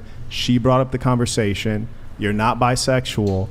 So sometimes when things happen and you want to keep your lady, you make the adjustment compromising, but in your heart of heart, that's not really what you wanted. So you're being open, and then you had this idea planted, and then you start adopting it, thinking like, okay, well, I'm okay with it. Maybe it's something that I signed off on too. So you assign it mutuality when in actual fact, the inception of that idea came from her and you've adjusted to it. I wouldn't say the inception of the idea came entirely from her. This is a conversation we've been having throughout the entirety of our relationship as we met more and more male performers that I was comfortable with, and sort of slowly over time realized that this is something that we both felt comfortable with. Mm-hmm. Yeah, so when you say that you were comfortable with, right, and it came over time, whereas with the females, it just came straight away, almost like a natural thing, you might say. Right. So why in terms of when the guy comes along, there has to be a process, because it's a process of adjusting to something that's unpleasant? Why was there a process that it took some adoption? What are you asking? Yeah, it seems as though different than the females came naturally, and it seemed to not be an issue. Grid One Motorsports donated $200. I guess it is fair that you get to bang other girls. Working forever. So for me, it's like, I would like to leave the game with, I don't know, 10, 20, $30 million. Yeah, so basically, you said the reason the value is the financial value. I'm so confused. Here, Nick, the last know what I'm clip, saying? Okay. the last clip from Lena's Instagram, it's pulled up. That's bad. Set. I'm sure he had a good time. I, grew accustomed to it rather quickly. So. Did you have one final point or anything for Andrew? I do want to No, try to get there was a point in which, like, the argumentative piece I was getting to kind of reached a culmination. I thought they got it, but they didn't understand it. Do you want to summarize that? Do you recall? Yeah, so basically, you said the reason the value is the financial value, is the financials you get from the videos, but then you... Okay, so this is where I do think they have a point, and I think Adam he has to get a better answer for this, because I've asked him this question too. To sum up the bullshit that they were talking about, not bullshit, but what they were talking about before when they were asking him, they asked Adam, hey, listen, the majority of these women that are sitting around the table, they're OnlyFans models. However, most of them, they have to do OnlyFans and some other things to get money. OnlyFans isn't self-sustainable for them yet in terms of just financials. Obviously, if you ask most women that get into OnlyFans, they're not going to say, hey, I just like showing my butthole for $4.99. They're usually saying it's a means to an end. I'm doing it for money. I get that money. I'm going to do other things with it, but I don't want to, I'm not enjoying or basking in the fact that I'm exposing or selling my body for subscriptions. He asked Adam, hey, why do you guys do it? And Adam basically says that financial motivation is very huge. Like, for example, the scene with Jason Love, that he allowed Jason Love to do whatever with his wife. He said he and Lena made millions off of that scene, right? Okay, cool. The next question, which I thought was, I ain't gonna lie, it was a decent train of thought. The dude asks Adam, he says, well, what are you doing with the money, or why do you need to have so much money? Because I think he made a point to say $2 million and $15 million, depending, unless you're living a wild lifestyle. Once you get into the millions, like, of course, if you have 100 million compared to 5 million, there's a difference in lifestyle, but the difference between 2 and 5 isn't that much in what you could do in the lifestyle you could live. So I guess he's asking Adam, what the fuck do you do with the money? Then Adam responded to him by saying, we really don't spend money. Like, we don't use our money for anything. It's not like they buy expensive stuff. It's not like they're going on crazy vacations. It's not like they're trying to save to buy something else. He says the money just sits there. And I guess what the dude was saying, and the woman's now going to interpret, well, if you're saying you're doing this weird version of porn for money, and you're just getting money to hoard, but you're not using it for any purposes, that seems like it's not a good reason for why you be doing all this shit. You're going to hear her explain it. You also say that you don't do anything with the money, that it doesn't really matter to you, so you guys don't live a luxurious lifestyle. The money is just kind of sitting there. So how is that a financial value if you don't even use it? Well, her and I are building a business, and also, you know, we have plans of not working forever. So for me, it's like, you know, I would like to leave the game with, I don't know, 10, 20, $30 million. And so us doing that was probably the greatest windfall of money that we ever got from doing anything. And it was relatively painless for us. One quick question. Are you concerned about your child? I believe it's she's a daughter, right? Mm-hmm. I have a daughter. I just gave birth a couple months ago. Do you ever worry that one day she'll see this content and maybe would you want her to be doing content like this? Is this something that would make you proud as a father to a young daughter? I think every parent wants to see their offspring do better than them. So for sure, I wouldn't like to see her, you know, just sort of default to that just because she knows that her parents did it.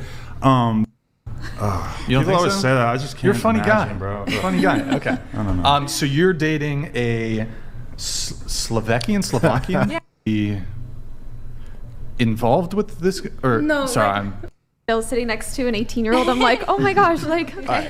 Wait, is anybody like younger than 20 here? Here we go. I need to get on that. Yes. Yeah. I need to get on I that. can help you with that. Okay. Why don't I call you instead of, because I'm going to probably butcher it again, Saint? Saint? Cool. Saint, is that Fantastic. good? Okay. So your relationship status? I usually don't discuss it. Can I skip it? Give us a hint. Yeah. Give us a hint. I'm doing what Adam would do if he was a boss, which is to say Adam is a boss. For the record. which is to say that my lady's 100% monogamous and only wants to be monogamous, and then I do what I want to do. I see. So do you have would you say you have a main piece? So that's kind of like the red pill talking point. Like, your girl is supposed to only want to be with you, and you're not saying you need to be with other women, but the option is there for you. And that's usually based on the high value man dates a woman type of like philosophy, which obviously like liberals or people who believe in a lot of like liberal ideology, they usually believe in just straight equality, which means if you are allowed to have other women, your women should be allowed to, you know, have a lot of other Vienna sausages, right? As this thing said. A main chick and side chicks. No, because every woman I deal with is conservative, so every woman I would deal with, it would be for the potential of having in a long-term relationship. So I try not to deal with dirt bags. So you like multiple? Do you want multiple wives? I wouldn't ever get married legally, and obviously polygyny is illegal in the United States. Right. But you know, we keeping things open, see if we can, you know, make a contribution out here. So you have multiple concurrent, long-term, one-directional monogamous relationships with conservative women, correct? I see. Okay. All right. What's the pitch? Because I feel like how do you pitch it to the chicks? Because bro, why you gotta fucking? Oh my god. She's eating it. Bro, why you gotta fucking? Oh my god. OnlyFans, so like don't throw me in that. Okay. But I feel like But it's did like you get the what I point, though? want. Would I want my dad to watch me having sex with someone else? Recorded. Bro, is not necessary. There's no life on camera and life off camera. It's either you're monogamous or you're not monogamous. If you got a movie role and you kissed a girl in the movie role, would you still be monogamous in your relationship? I mean, I realize that the sex thing is more of a real physical fact, right? Did you compare a movie kiss? You compared a movie kiss to your girl getting smacked down? It literally by is. It's still They're an making a intimate piece of act. content. They're making a film. I actually agree with him. I would say that's not being monogamous. I feel like you're too. intentionally misunderstanding what I'm saying. No, not at all. I mean, it's pretty obvious that there is a difference between doing things off camera. Let me and ask on you a camera, question. right? If you think I'm intentionally misunderstanding, you think if we took a poll right now and we said, would you consider Adam's relationship monogamous? Would people vote yes, it's monogamous, or no, it's not monogamous? Obviously, it Where would comes the with a majority very be? big caveat that says, Why must there be a caveat? On camera, the rules are slightly But that's the whole point. There's no caveat. You're creating a false there is a caveat. frame. I just named the caveat. You're creating I think a everybody false here actually frame. understands it, right? Yeah. No, Yeah, no, I think that's not true. You see all the girls nodding their head? No, that's because you have 3 conservative individuals here, and then you have everyone else here is in sex Even work. She just said she understands. Dude, what I I'm would saying, say right? she's not in sex work. She's. Yeah, but why they put her between? This is confusing, right? Oh yeah. Because she's pretty, and I need her next to me. No, I'm just saying, like, if what's it your was to job? be like conservative and then OnlyFans on a girls, scale. they hold would on. switch. But That is true. Hold on, That is just true. one sec, guys. Mr. Adam 666, do not insult our intelligence. Your wife is a sex worker. There is no monogamy. You are the one pretending. Settled. I'm a sex worker as well. Settled. Correct. Yeah. And you both Adam's have herpes. 6'6". What the? I thought it's 22. It's Adam 16. Oh, that's What funny. No, because Cuck 22. That was like the double number? Yeah, that was like Yeah, a play yeah, on. Yeah. Let's try to keep things a little pleasant. LLLL donated 200. Yo, I ain't gonna lie, man. Adam did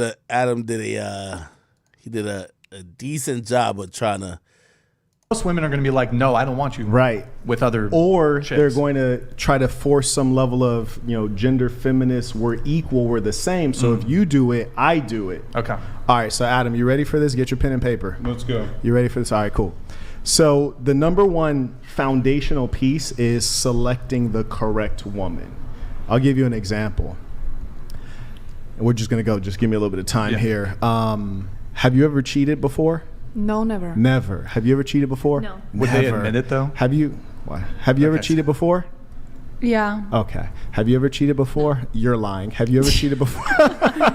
That's fucked up. No, I'll tell you why. No, I will tell you why. I'm not picking on her. Why am I I'm gonna tell you lying? why. Straighten your mic, please. I will tell you Why why. am I can read characters very well. Gotcha. There was a gentleman here named Nick. He was explaining to everyone how the show is going to proceed and giving us the basics on, how to pay attention, how to track the speaker, how to be respectful, in other words. There was one person who was not paying attention while he was talking. Who was that? That was me. That was you. Yeah. So out of everyone sitting here, why are you the one that's sitting here being disrespectful when he's taking out his time to show you how to best present yourself in front of millions of people? Because I was turning off my alarm. Yeah, and I didn't want to forget to do it later. Sure, I hear you. Because you're a disrespectful person. And you were rude and catty with him after he told you. As a boss, I always look at these things because I was rude and catty with him because I put my phone away?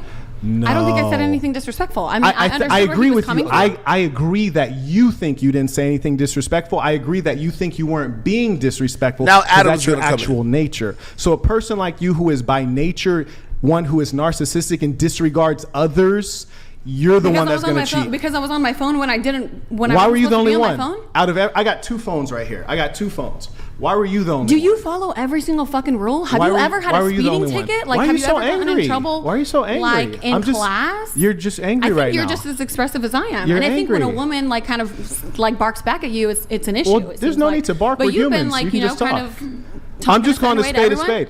I'm just saying, It's okay. why were you? I'm asking you a question. Why were you the only one out of everyone here? Why was it you that all of a sudden needed to do that right when he's giving us the directions? Just because I had to do it. Because I Right, had to do because it. you didn't And I care. Now, So, settle. I don't know So, how being on back my to your phone point. correlates to cheating. That's fucking ridiculous. Like, be fucking for real right now. A lot of things will be hard for you to comprehend. That's why you're in sex work, because you can't offer value in the marketplace. What the fuck? Yeah, no. If you had legit, I think I have a lot more to offer than just being on OnlyFans. If you had like that I significant, started one 2 second, months love. ago. Like there's a lot One more second, things I have love. to offer than If that. you had Love. significant IQ and skill set, you'd be able to go into the marketplace and earn a good income, such that you didn't have to gotcha. do that. Significant So- IQ, like the women that you're with that let you cheat on them and So- and bring whatever diseases back to them, right? Like those are like I high hear value you. women, I right? hear you. Like Right. Yeah. So being that you don't have significant income or the ability to offer skills I don't have to a the significant income. Okay, gotcha. Why do you keep cutting me off? All right, go ahead. You talk, and then I'll respond. Go ahead. You talk. I'll go after. Can you at least scoot your mic that way? There you go. She wasn't listening to the directions. That's why she didn't know. I'm a bad listener. Just I'm a bad interrupting. listener and I'm a cheater. Okay. All right. Do you want to talk now? I just want to make sure you don't interrupt me. ahead. So go ahead. No, I'm offering you the floor because you were talking while I was talking. Go ahead. I'm good. You can say what you need to say. Wow. See, your brain dead. That's a problem. That's why you have to interrupt me while I'm talking. I gave you the floor. You didn't want to take it because you don't have any thoughts or anything to say. I do have Here's lots my of point. things to say. And don't worry, I'm not really talking to you. I'm speaking against you as a symbol. Mhm. So don't take As a personal symbol, offense which is to what? it. A symbol of what? A symbol of a declining society where people Gotcha. lack values. Mhm. So the point is this. If you had IQ and skills to offer to the marketplace, you Gotcha. can earn a good income. Being that the most valuable thing about you is something that you never earned. You didn't earn knowledge, you didn't earn skills. It's your breast that you're paid for and your butthole. So you market that to earn money. Okay. So I'm the one with like the least IQ here, even though I No, do the no, least, no, no, no, even no. though I I'm- do you might like the not least be. amount on OnlyFans, I but surmise, but because I'm the only woman who's barking back at you, like I'm this brain dead fucking bimbo who has nothing to No, offer to that's not society. why. I mean, then what? Then Well, why? let's test it. Let's test it real quick. Okay, what's your age? I'm 28, but I'm not testing. Ooh, I'm not doing 28. a test. You get okay. You're 28. I'm on getting up there. OnlyFans. You're That's right. amazing. My eggs are drying up. Okay. I'm not going to be fertile. No one's going to want me. I'm not a high value woman. Like That's what fine. else? We're not going there. Here's where we're going. If you weren't doing OnlyFans, how would you earn a 6-figure plus income? I do Wait, like, speak English. Go ahead. Go ahead, Nisa. I work at one of the I work at one of the best clubs in Las Vegas. You seem like you're having trouble with English for a second. Tell us. I'm perfectly fine with my English. Go on. I'm a little riled up. Yes. I'll tell you when Adam leaves. Adam's about to leave. I'm a little thrown off. One more minute. By you attacking me because I think a lot of these other girls. That's because people never address you. And I respect. People never address you directly. Here. I think you're just attacking me because I'm responding to you, and you don't like that, and you don't like women who go against what you have to say. That's fine. And that's why you choose the women that you do. Do you mind answering the question I asked you? What is the question? Okay, I'll say it one more time. What skills do you have that would help you earn a 6-figure plus income at age 28? You're right, nothing. There's no skills that I have at all. You're trying to escape. There's nothing. But I'm saying there's no skills. No, you're right. Because you're a cocktail server in Las Vegas. Yeah. Right? And there's nothing else that I have to offer. And she's trying to play it off right now, and that's a strategy. Very nice. What's the strategy? Tell us, please. But the fact is, I live in Las Vegas. I've seen your type many times. Generally, they're younger. Gotcha. But the point is this. Old, I know, man. No, really. Honestly, they should be firing you. Someone marries me. Yeah, no, they should be. I don't know about that, but they should certainly be firing you and get someone of the appropriate age to do such a low-level job. Oh, yeah. But the point is this. Why are you opening your mouth wide like that? It's not time. Bring the camera out. She's ready. I think she can be shocked. She can do whatever she wants. She's fine. But here's the point. Here's the point. You're currently a cocktail server, which consists of, hey, I'll have a Jack and Coke. Okay. And then you walk away, tell someone else Jack and Coke. They hand you a Jack and Coke. You come back and bring it back to me and hope that I would give you a good tip. That's your skill set. And what about it? It's a hard work. And what about it? It's a hard work. And what about it? Yeah, there is no skill set is the point, which is to say if I took your brain and placed your brain into a man's body, you would be in poverty. You caught me. Because you're brainless. Carrying on. You're right, yeah. I'm just good for nothing. Yep, you caught me. No, you are good for something. That's why you have OnlyFans. And that's my point, is that's what you're good for.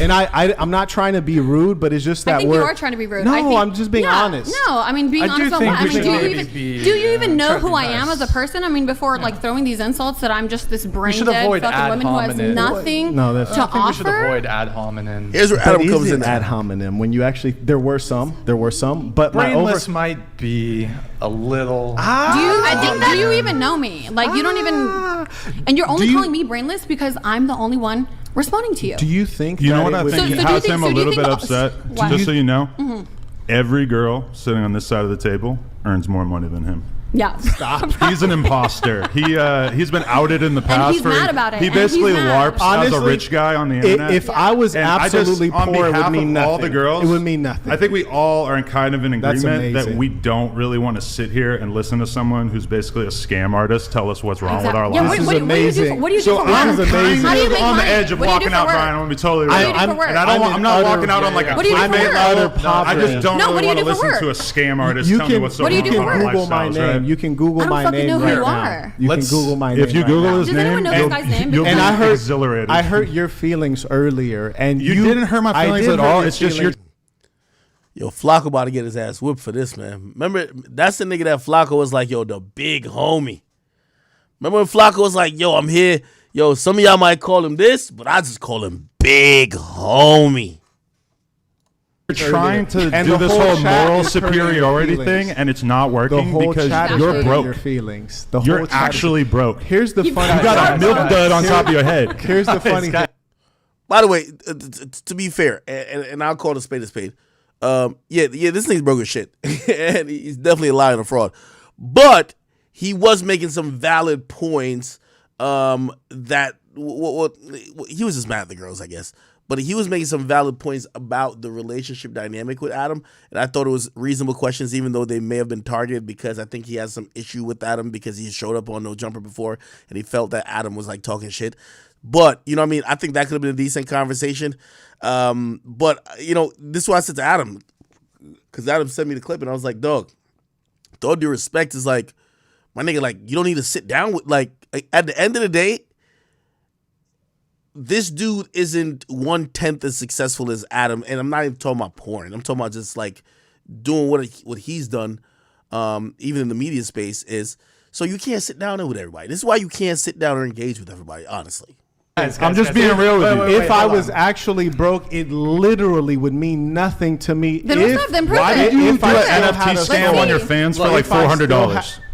Silly Checkmate. Silliness. This guy's a scammer. Guys, Is that his job as being an actual scammer? I'm gonna leave, and if any of you girls want to leave with me, I'd be happy to take you with me. Hold on. He's rage quitting. He's rage quitting. It's not a rage quit. It's just you're not on the level of me or any of these girls here. Guys, hold on. Let's just take a little pause. I didn't mean to make him rage quit. I'm done, No, Brian. Adam. I don't want to listen to this guy anymore, and I feel like I might do something extreme if I were to stick around. When I first walked in, I said, I might "You have want to the fade?" polish that milk dud. When I first walked, when I saw you appreciate downstairs, guys. I said, "Do you want the fade?" And you said no.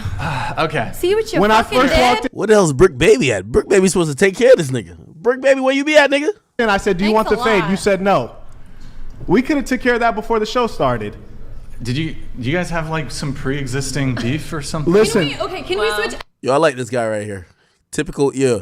He's like the whiter version of Adam. He's acting like he had no idea. Yeah, all right. Nigga, he's seen it. He knew they had smoke, nigga. He set up this show as a good show. Adam, when what I if we came in, kick this when guy I out came in instead? downstairs, the first thing I said when I saw him, I said, "Do you need that fade?" And he said, "No, it's just content." Oh, I didn't know you guys had like. Yeah, as soon as I walked up, I said, "Do you need that fade?" And he said, "No, it's Can just you grab content." this guy? Oh, but I mean, like, did you guys have like a previous? Yeah, wait, because I what's went that? on No Jumper. He waited until I left the state of California, and then he started talking crazy. And I said, if you had an issue with Marquette Devon Burton, you could have said that to me when I was right there in your studio. Like, you don't have to wait until I leave. Did you do an episode with him? Listen. I was like, you don't have to wait until I leave. I don't know. And then he DM'd me on Instagram like, "Hey, bro, we got to like do a show when you come back." It's like, Wait, you're phony. are you leaving? Yeah. Can you grab him? Like, The super villain. All right. Yeah, I mean, I think there was a decent discussion to be had there. But also, you know, I think, number one, you can't sit down with people you don't respect. And I don't think Adam respects him. And here's the thing about the Saint and Sinner dude. Brother, like, I know you think me and you are in some feud. We're not, right? Like, and I know you think for your very minute audience, you might think like, "Oh, damn, man, I will cook them." Yeah, I didn't respond. You do make some valid points. And a lot of times when you speak, you actually have sometimes a train of thought that is very reasonable and actually is warranted of a response, right? Despite some of the petty stuff you do. It's fine. Here's the problem. I think everybody in the space, whether it's a red pill space or just a content space, they constantly look at you and how you purport yourself and purport your accomplishments. And because that doesn't hold water, I think you're not winning a lot of these feuds. People don't want to engage, right? People feel it's a zero sum. They have nothing to gain. They don't think that going back and forth with you is going to benefit them and it's only going to help your profile. Like, if this wasn't for Adam, I would never watch this. Now you probably have a couple people from his audience and my audience, and I'm like, "Oh, who is this guy?" So, you know, at a certain point, people stop responding to people like you. And you know, for me, the advice I would give to you is, you know, for everything you've claimed you have built, you know, I know you like to double talk and be like, "Oh, because I heard you talking about certain stuff." But like, "Yeah, I like to keep stuff in secrecy and blah, blah, blah." Brother, if people think you're a nobody, they don't want to talk to a nobody, right? It's just a difference. If I said something to Adam versus or vice versa, he said something to me, I would probably think it's worthy of a response. You speaking to him, he thinks you're a bum. Sorry to say. And by the way, a lot of people in the space do as well. I mean, including your good old friend Destiny, who had some choice words for you as well. So it is what it is. And if you guys don't know, like, basically, he's one of the dudes who, like, he's talked about how he's built all these companies, he has all this net worth, but nobody's ever seen it. So it's like some random guy who doesn't have the clout coming on saying he's accomplished and he's, you know, on the same level of people who you could see tangibly what they have done and what they've accomplished. You've seen the work they've put in, and he thinks that they should either engage with him, go back and forth with him, or if they don't, they have somehow lost. Yeah, if I'm Adam, I would have told that Brian nigga, like, "Nigga, are you out of your fucking mind? Don't ever invite me here with no bum ass thing like this ever again." That's the reality of it. Okay. All right, people. What else? Oh, real quick. Oh shit, I gotta do it, people. Where's my shit at? Oh, hey, real quick. Shout out to Rumble and everybody on Rumble, and shout out to everybody who supports me. But yes, we do have to do a Manscaped ad. Listen, we still celebrating Christmas shopping. So if you guys do care about trying to get some gifts for your family, your boyfriend, shit, if you a nigga and got a boyfriend, or for yourself, you guys can definitely go check out Manscaped, man. Pretty much they're the leading brand in male grooming, okay? Pretty much you guys could go to their website, manscaped.com. If you type in code academics, they already got a code for like 10% off the entire order with free shipping, but you could actually get 20% off. Additionally, if you use code academics to order anything for you, yourself, or a friend, okay? Pretty much what they sent me the other day. They sent me this whole little kit right here, which basically is like, they call this the weed whacker, the joint you're supposed to handle your business with downstairs. And also you could obviously use it with your facial hair, but they also have some stuff like aftershave, obviously, which I think, I ain't gonna lie to you, in the last couple of years, I've been getting like, my nose hair has been getting long. They got like a nose hair trimmer type shit, which is kind of like busting.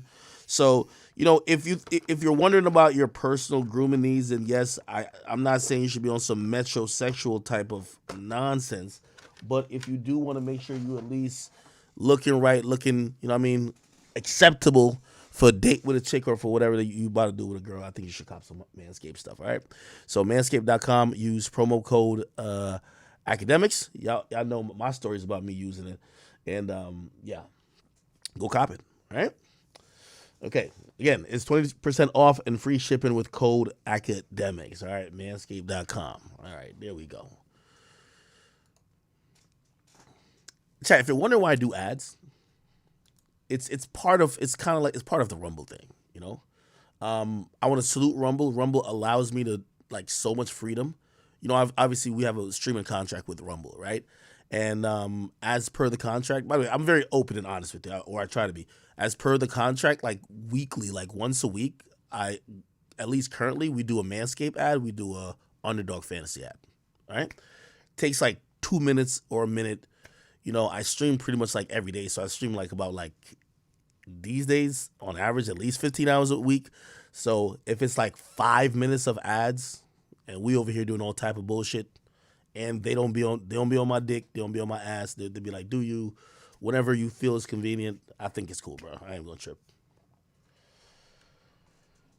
Okay. All right.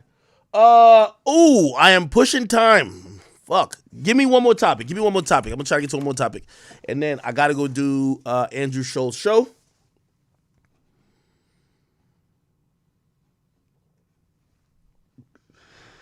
Okay. What else am I missing out on?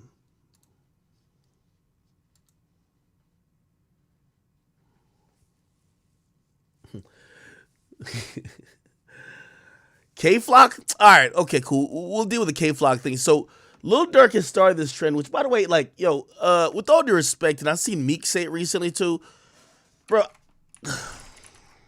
let me go to Say Cheese. Say Cheese probably got it.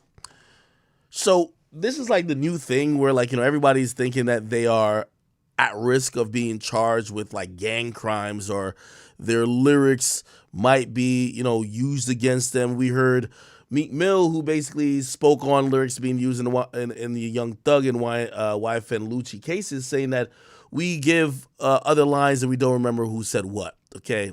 We give each other lines, basically saying that, a song could be created by anybody, and it doesn't matter. If you hear somebody say something, it doesn't mean it's an admission of guilt or something like that. So he said it should be impossible to charge Thug and Lucci for lyrics because in the studio, we all give each other lines and don't remember who said what after a high night in the studio. I have done it with both of them. They both gave me lyrics before.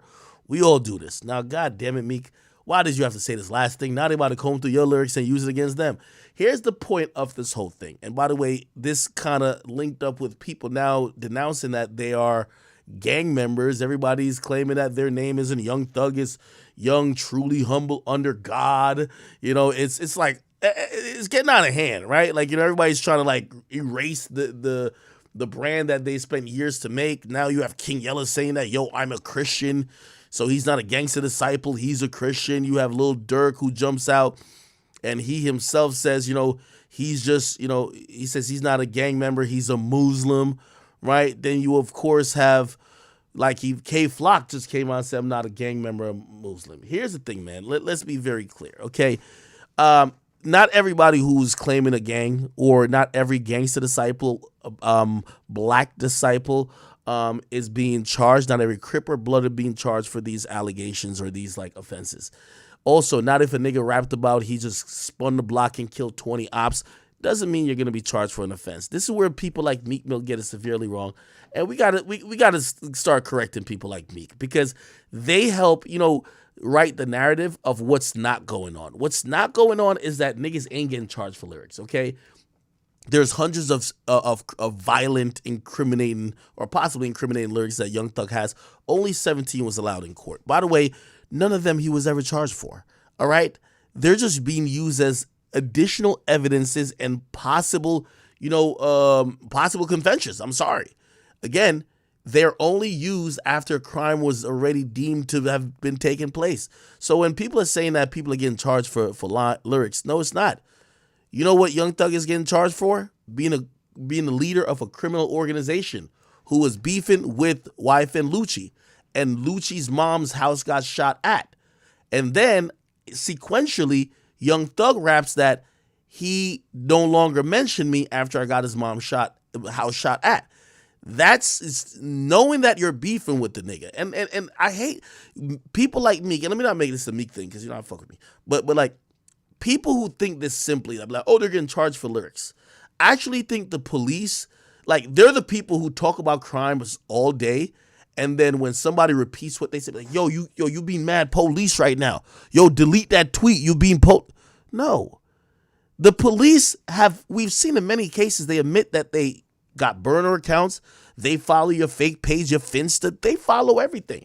People still act like if they talk in codes, the police don't get it.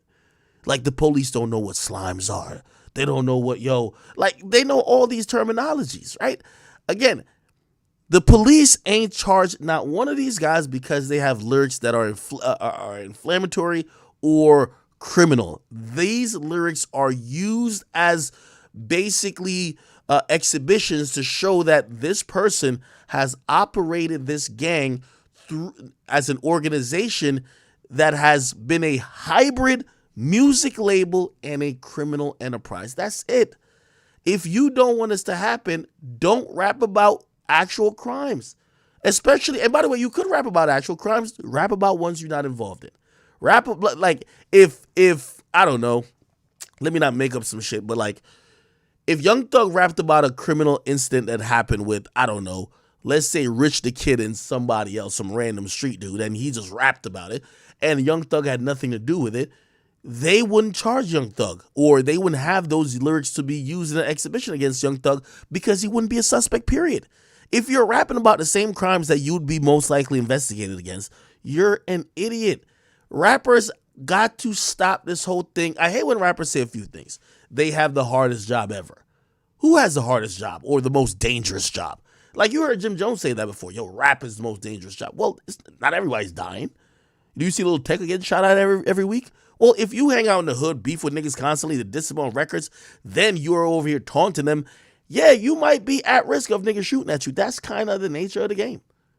Like, that's kind of self-explanatory, right? So is the art of making music dangerous, or are you putting yourself, by making music and indulging some of the fuckery, in a dangerous position? That's really what it is. Making music itself isn't dangerous. But you have the rappers who are now trying to turn to victims. Oh, our job is so hard. It's so dangerous. No, it's not. Not everybody's dying. If you choose to make millions of dollars off of rapping about other people disrespecting the dead, disrespecting their dead homies, telling them what you would do to them, threatening people, you shouldn't be that surprised if somebody take that hit song literally and now wants to either defend themselves or wants to get some kind of get back. So that's the first thing I hate when they say, yo, rap is the most dangerous job. Like, what are you talking about? you make it dangerous based on what you're rapping about. And even then, if you really would like go in a bunker somewhere, it's not like half of the people who are dying in hip hop, it's not like their ops is traveling 3,000 miles to come get them. Nigga, I keep telling you, like, you move 3 blocks away, your ops will never find you again in life. Like, these niggas got bus passes. They're not going on like fucking pilgrimages to go find you. Like, this is why all the Chicago niggas, they all went to like LA and they're all safe. Atlanta, they went to LA or Vegas or Atlanta, and all of them are safe. They just created new beats where they at. Ain't nobody from Chicago like, yo, I'm on a Greyhound bus today, man. I gotta go get G Herbo. That nigga moved and we ain't seen him yet. I gotta go find that nigga, man. No. So when you hear Meek now says, oh no, it should be impossible to charge Thug and Lucci for lyrics, they're not getting charged for lyrics. Like, what are we talking about? They're not getting charged for lyrics. But we gotta stop acting like rappers are kids. How could a millionaire who all day, all night tell you how well they count money, they can flip money, they get bitches, they do this, they do that. They talk like they're superhumans. But when it comes to them evading the law in terms of not telling on themselves, it's the problem of the people. Very simple rule. If you did a hit and run, you probably shouldn't have a lyrics about, yeah, I'm going to do a hit and run like I did on Thursday. Hit and run in my new Bentley. Now I got to get it wrapped again. Then your Bentley's getting wrapped again. Like, brother, you probably don't want to rap like that. That probably is like very self-explanatory. Come the fuck on. Like, rappers be acting like, yo, they're the targets. When in reality, the rappers are the worst of the society. I'm going to tell you why. Rappers are what enable and usually the people who really excite street beef. Half of these guys aren't the guys who actually did the murders. Look in the YSL case. Niggas are there who are getting charged for the RICO who already is serving life. But your music is exasperating it. Your music is hyping it up. Your music is talking about their crimes. You heard what AR said. Skinny me music? He says that shit is real. He said when he did this and he did that and he said, he seen a nigga and he killed him. He said that shit is so different because I seen him do it. Come on, man. When are we going to start taking some damn accountability? If your mind can't create fiction, and by the way, there's a lot of people that do it, but here's the problem with the rap culture and also black community. We praise the people that do it until they do it and they get caught. You know, Young Thug beats his case. Nobody's gonna be like, oh yeah, he was right. He's a fake gangster. He really stands for young, humbled under God. No, they're gonna be like, damn, that nigga really had Cleveland buzzing and he beat a RICO. He's the GOAT. He's the biggest gangster ever. The only person who I've seen, hey, listen, look at Vaughn. Vaughn allegedly did what he said in raps, killed people, and then he got killed. All right, hey, that's kind of how it kind of works. The majority of these rappers, they just be getting their mans hot. You ever hear one of these rappers, they claim in a certain gang, then the gang get the RICO, but they not in it? Yeah, they didn't do nothing.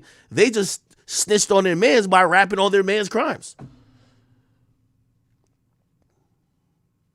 WMD, I told you not to fuck with us. That's why we sprayed up your block. Well, you ain't do it, but they did it.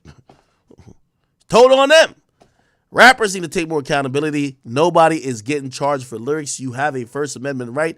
You have the freedom to, express yourself. You have freedom of speech, but you do not have the freedom to incriminate yourself on record, whether through artistic expression or not, and it not be used against you when it's really not art, but a goddamn confession. That's all I got to say. Chat. I got to run. I got to go do Flagrant. I don't know if I'll be back on tonight, but if I'm not on tonight, I'll damn well be back on tomorrow.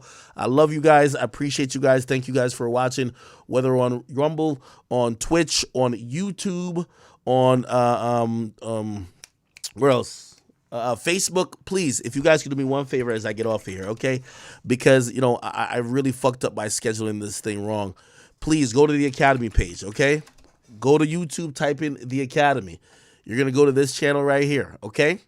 And I want you to go to videos, and when you go to videos, I want you to watch this video right here. This is the last podcast that was dropped by Troy Ave under the Academy. If you guys don't know, we have a partnership with Troy Ave. We are their exclusive distributor for the Facto show going forward. We have a few other podcasts that's, underneath the brand, and also a lot more other podcasts coming. This is, our attempt to get the Academy off the ground. By the way, the reason why I also want you to support it, because part of you guys supporting it helps me to do what I do best, right? Because I'm putting people in positions, I'm hiring people, I'm spending a shit ton of money when I don't got to. Because I'm profitable by my damn self, but I'm trying to build something bigger than me. Okay, so I'm not cutting y'all short with the streams. I'm still trying to do that. I'm still putting in the work, but we're trying to build things under the brand because ain't nothing bigger than the chat. And obviously, that's the extension of that is these other shows that we got going on. Shout out to the comment section. Another episode of that coming probably tomorrow. And let me see. Last couple of donations, if I missed any. Let me see. Justin Kudo, he says, the ball brother with the porn star mustache was cooking. Kawhi, thank you for the 5. He says, Destiny debated Satan Center and it was highly entertaining. You should watch it. He got triggered. No, I watched it. Yeah, Destiny was playing piano. I watched Destiny, right? I watched that boy, man. That boy's good. I'm sad that he's going through a lot of stuff he's going through with his girl, but it is what it is. Philip Stallings, thank you for the 6. He says, love, bro. People, love y'all. I will hopefully, how much? Ooh, okay, I barely made 4 hours. Our norm is 6 hours. We like 6 hours. So I shortage out 2 hours, but I know you understand. Let me go do this flagrant 2, and this is all promotion for the chat. You feel me? Love you guys. Talk to you soon. All right.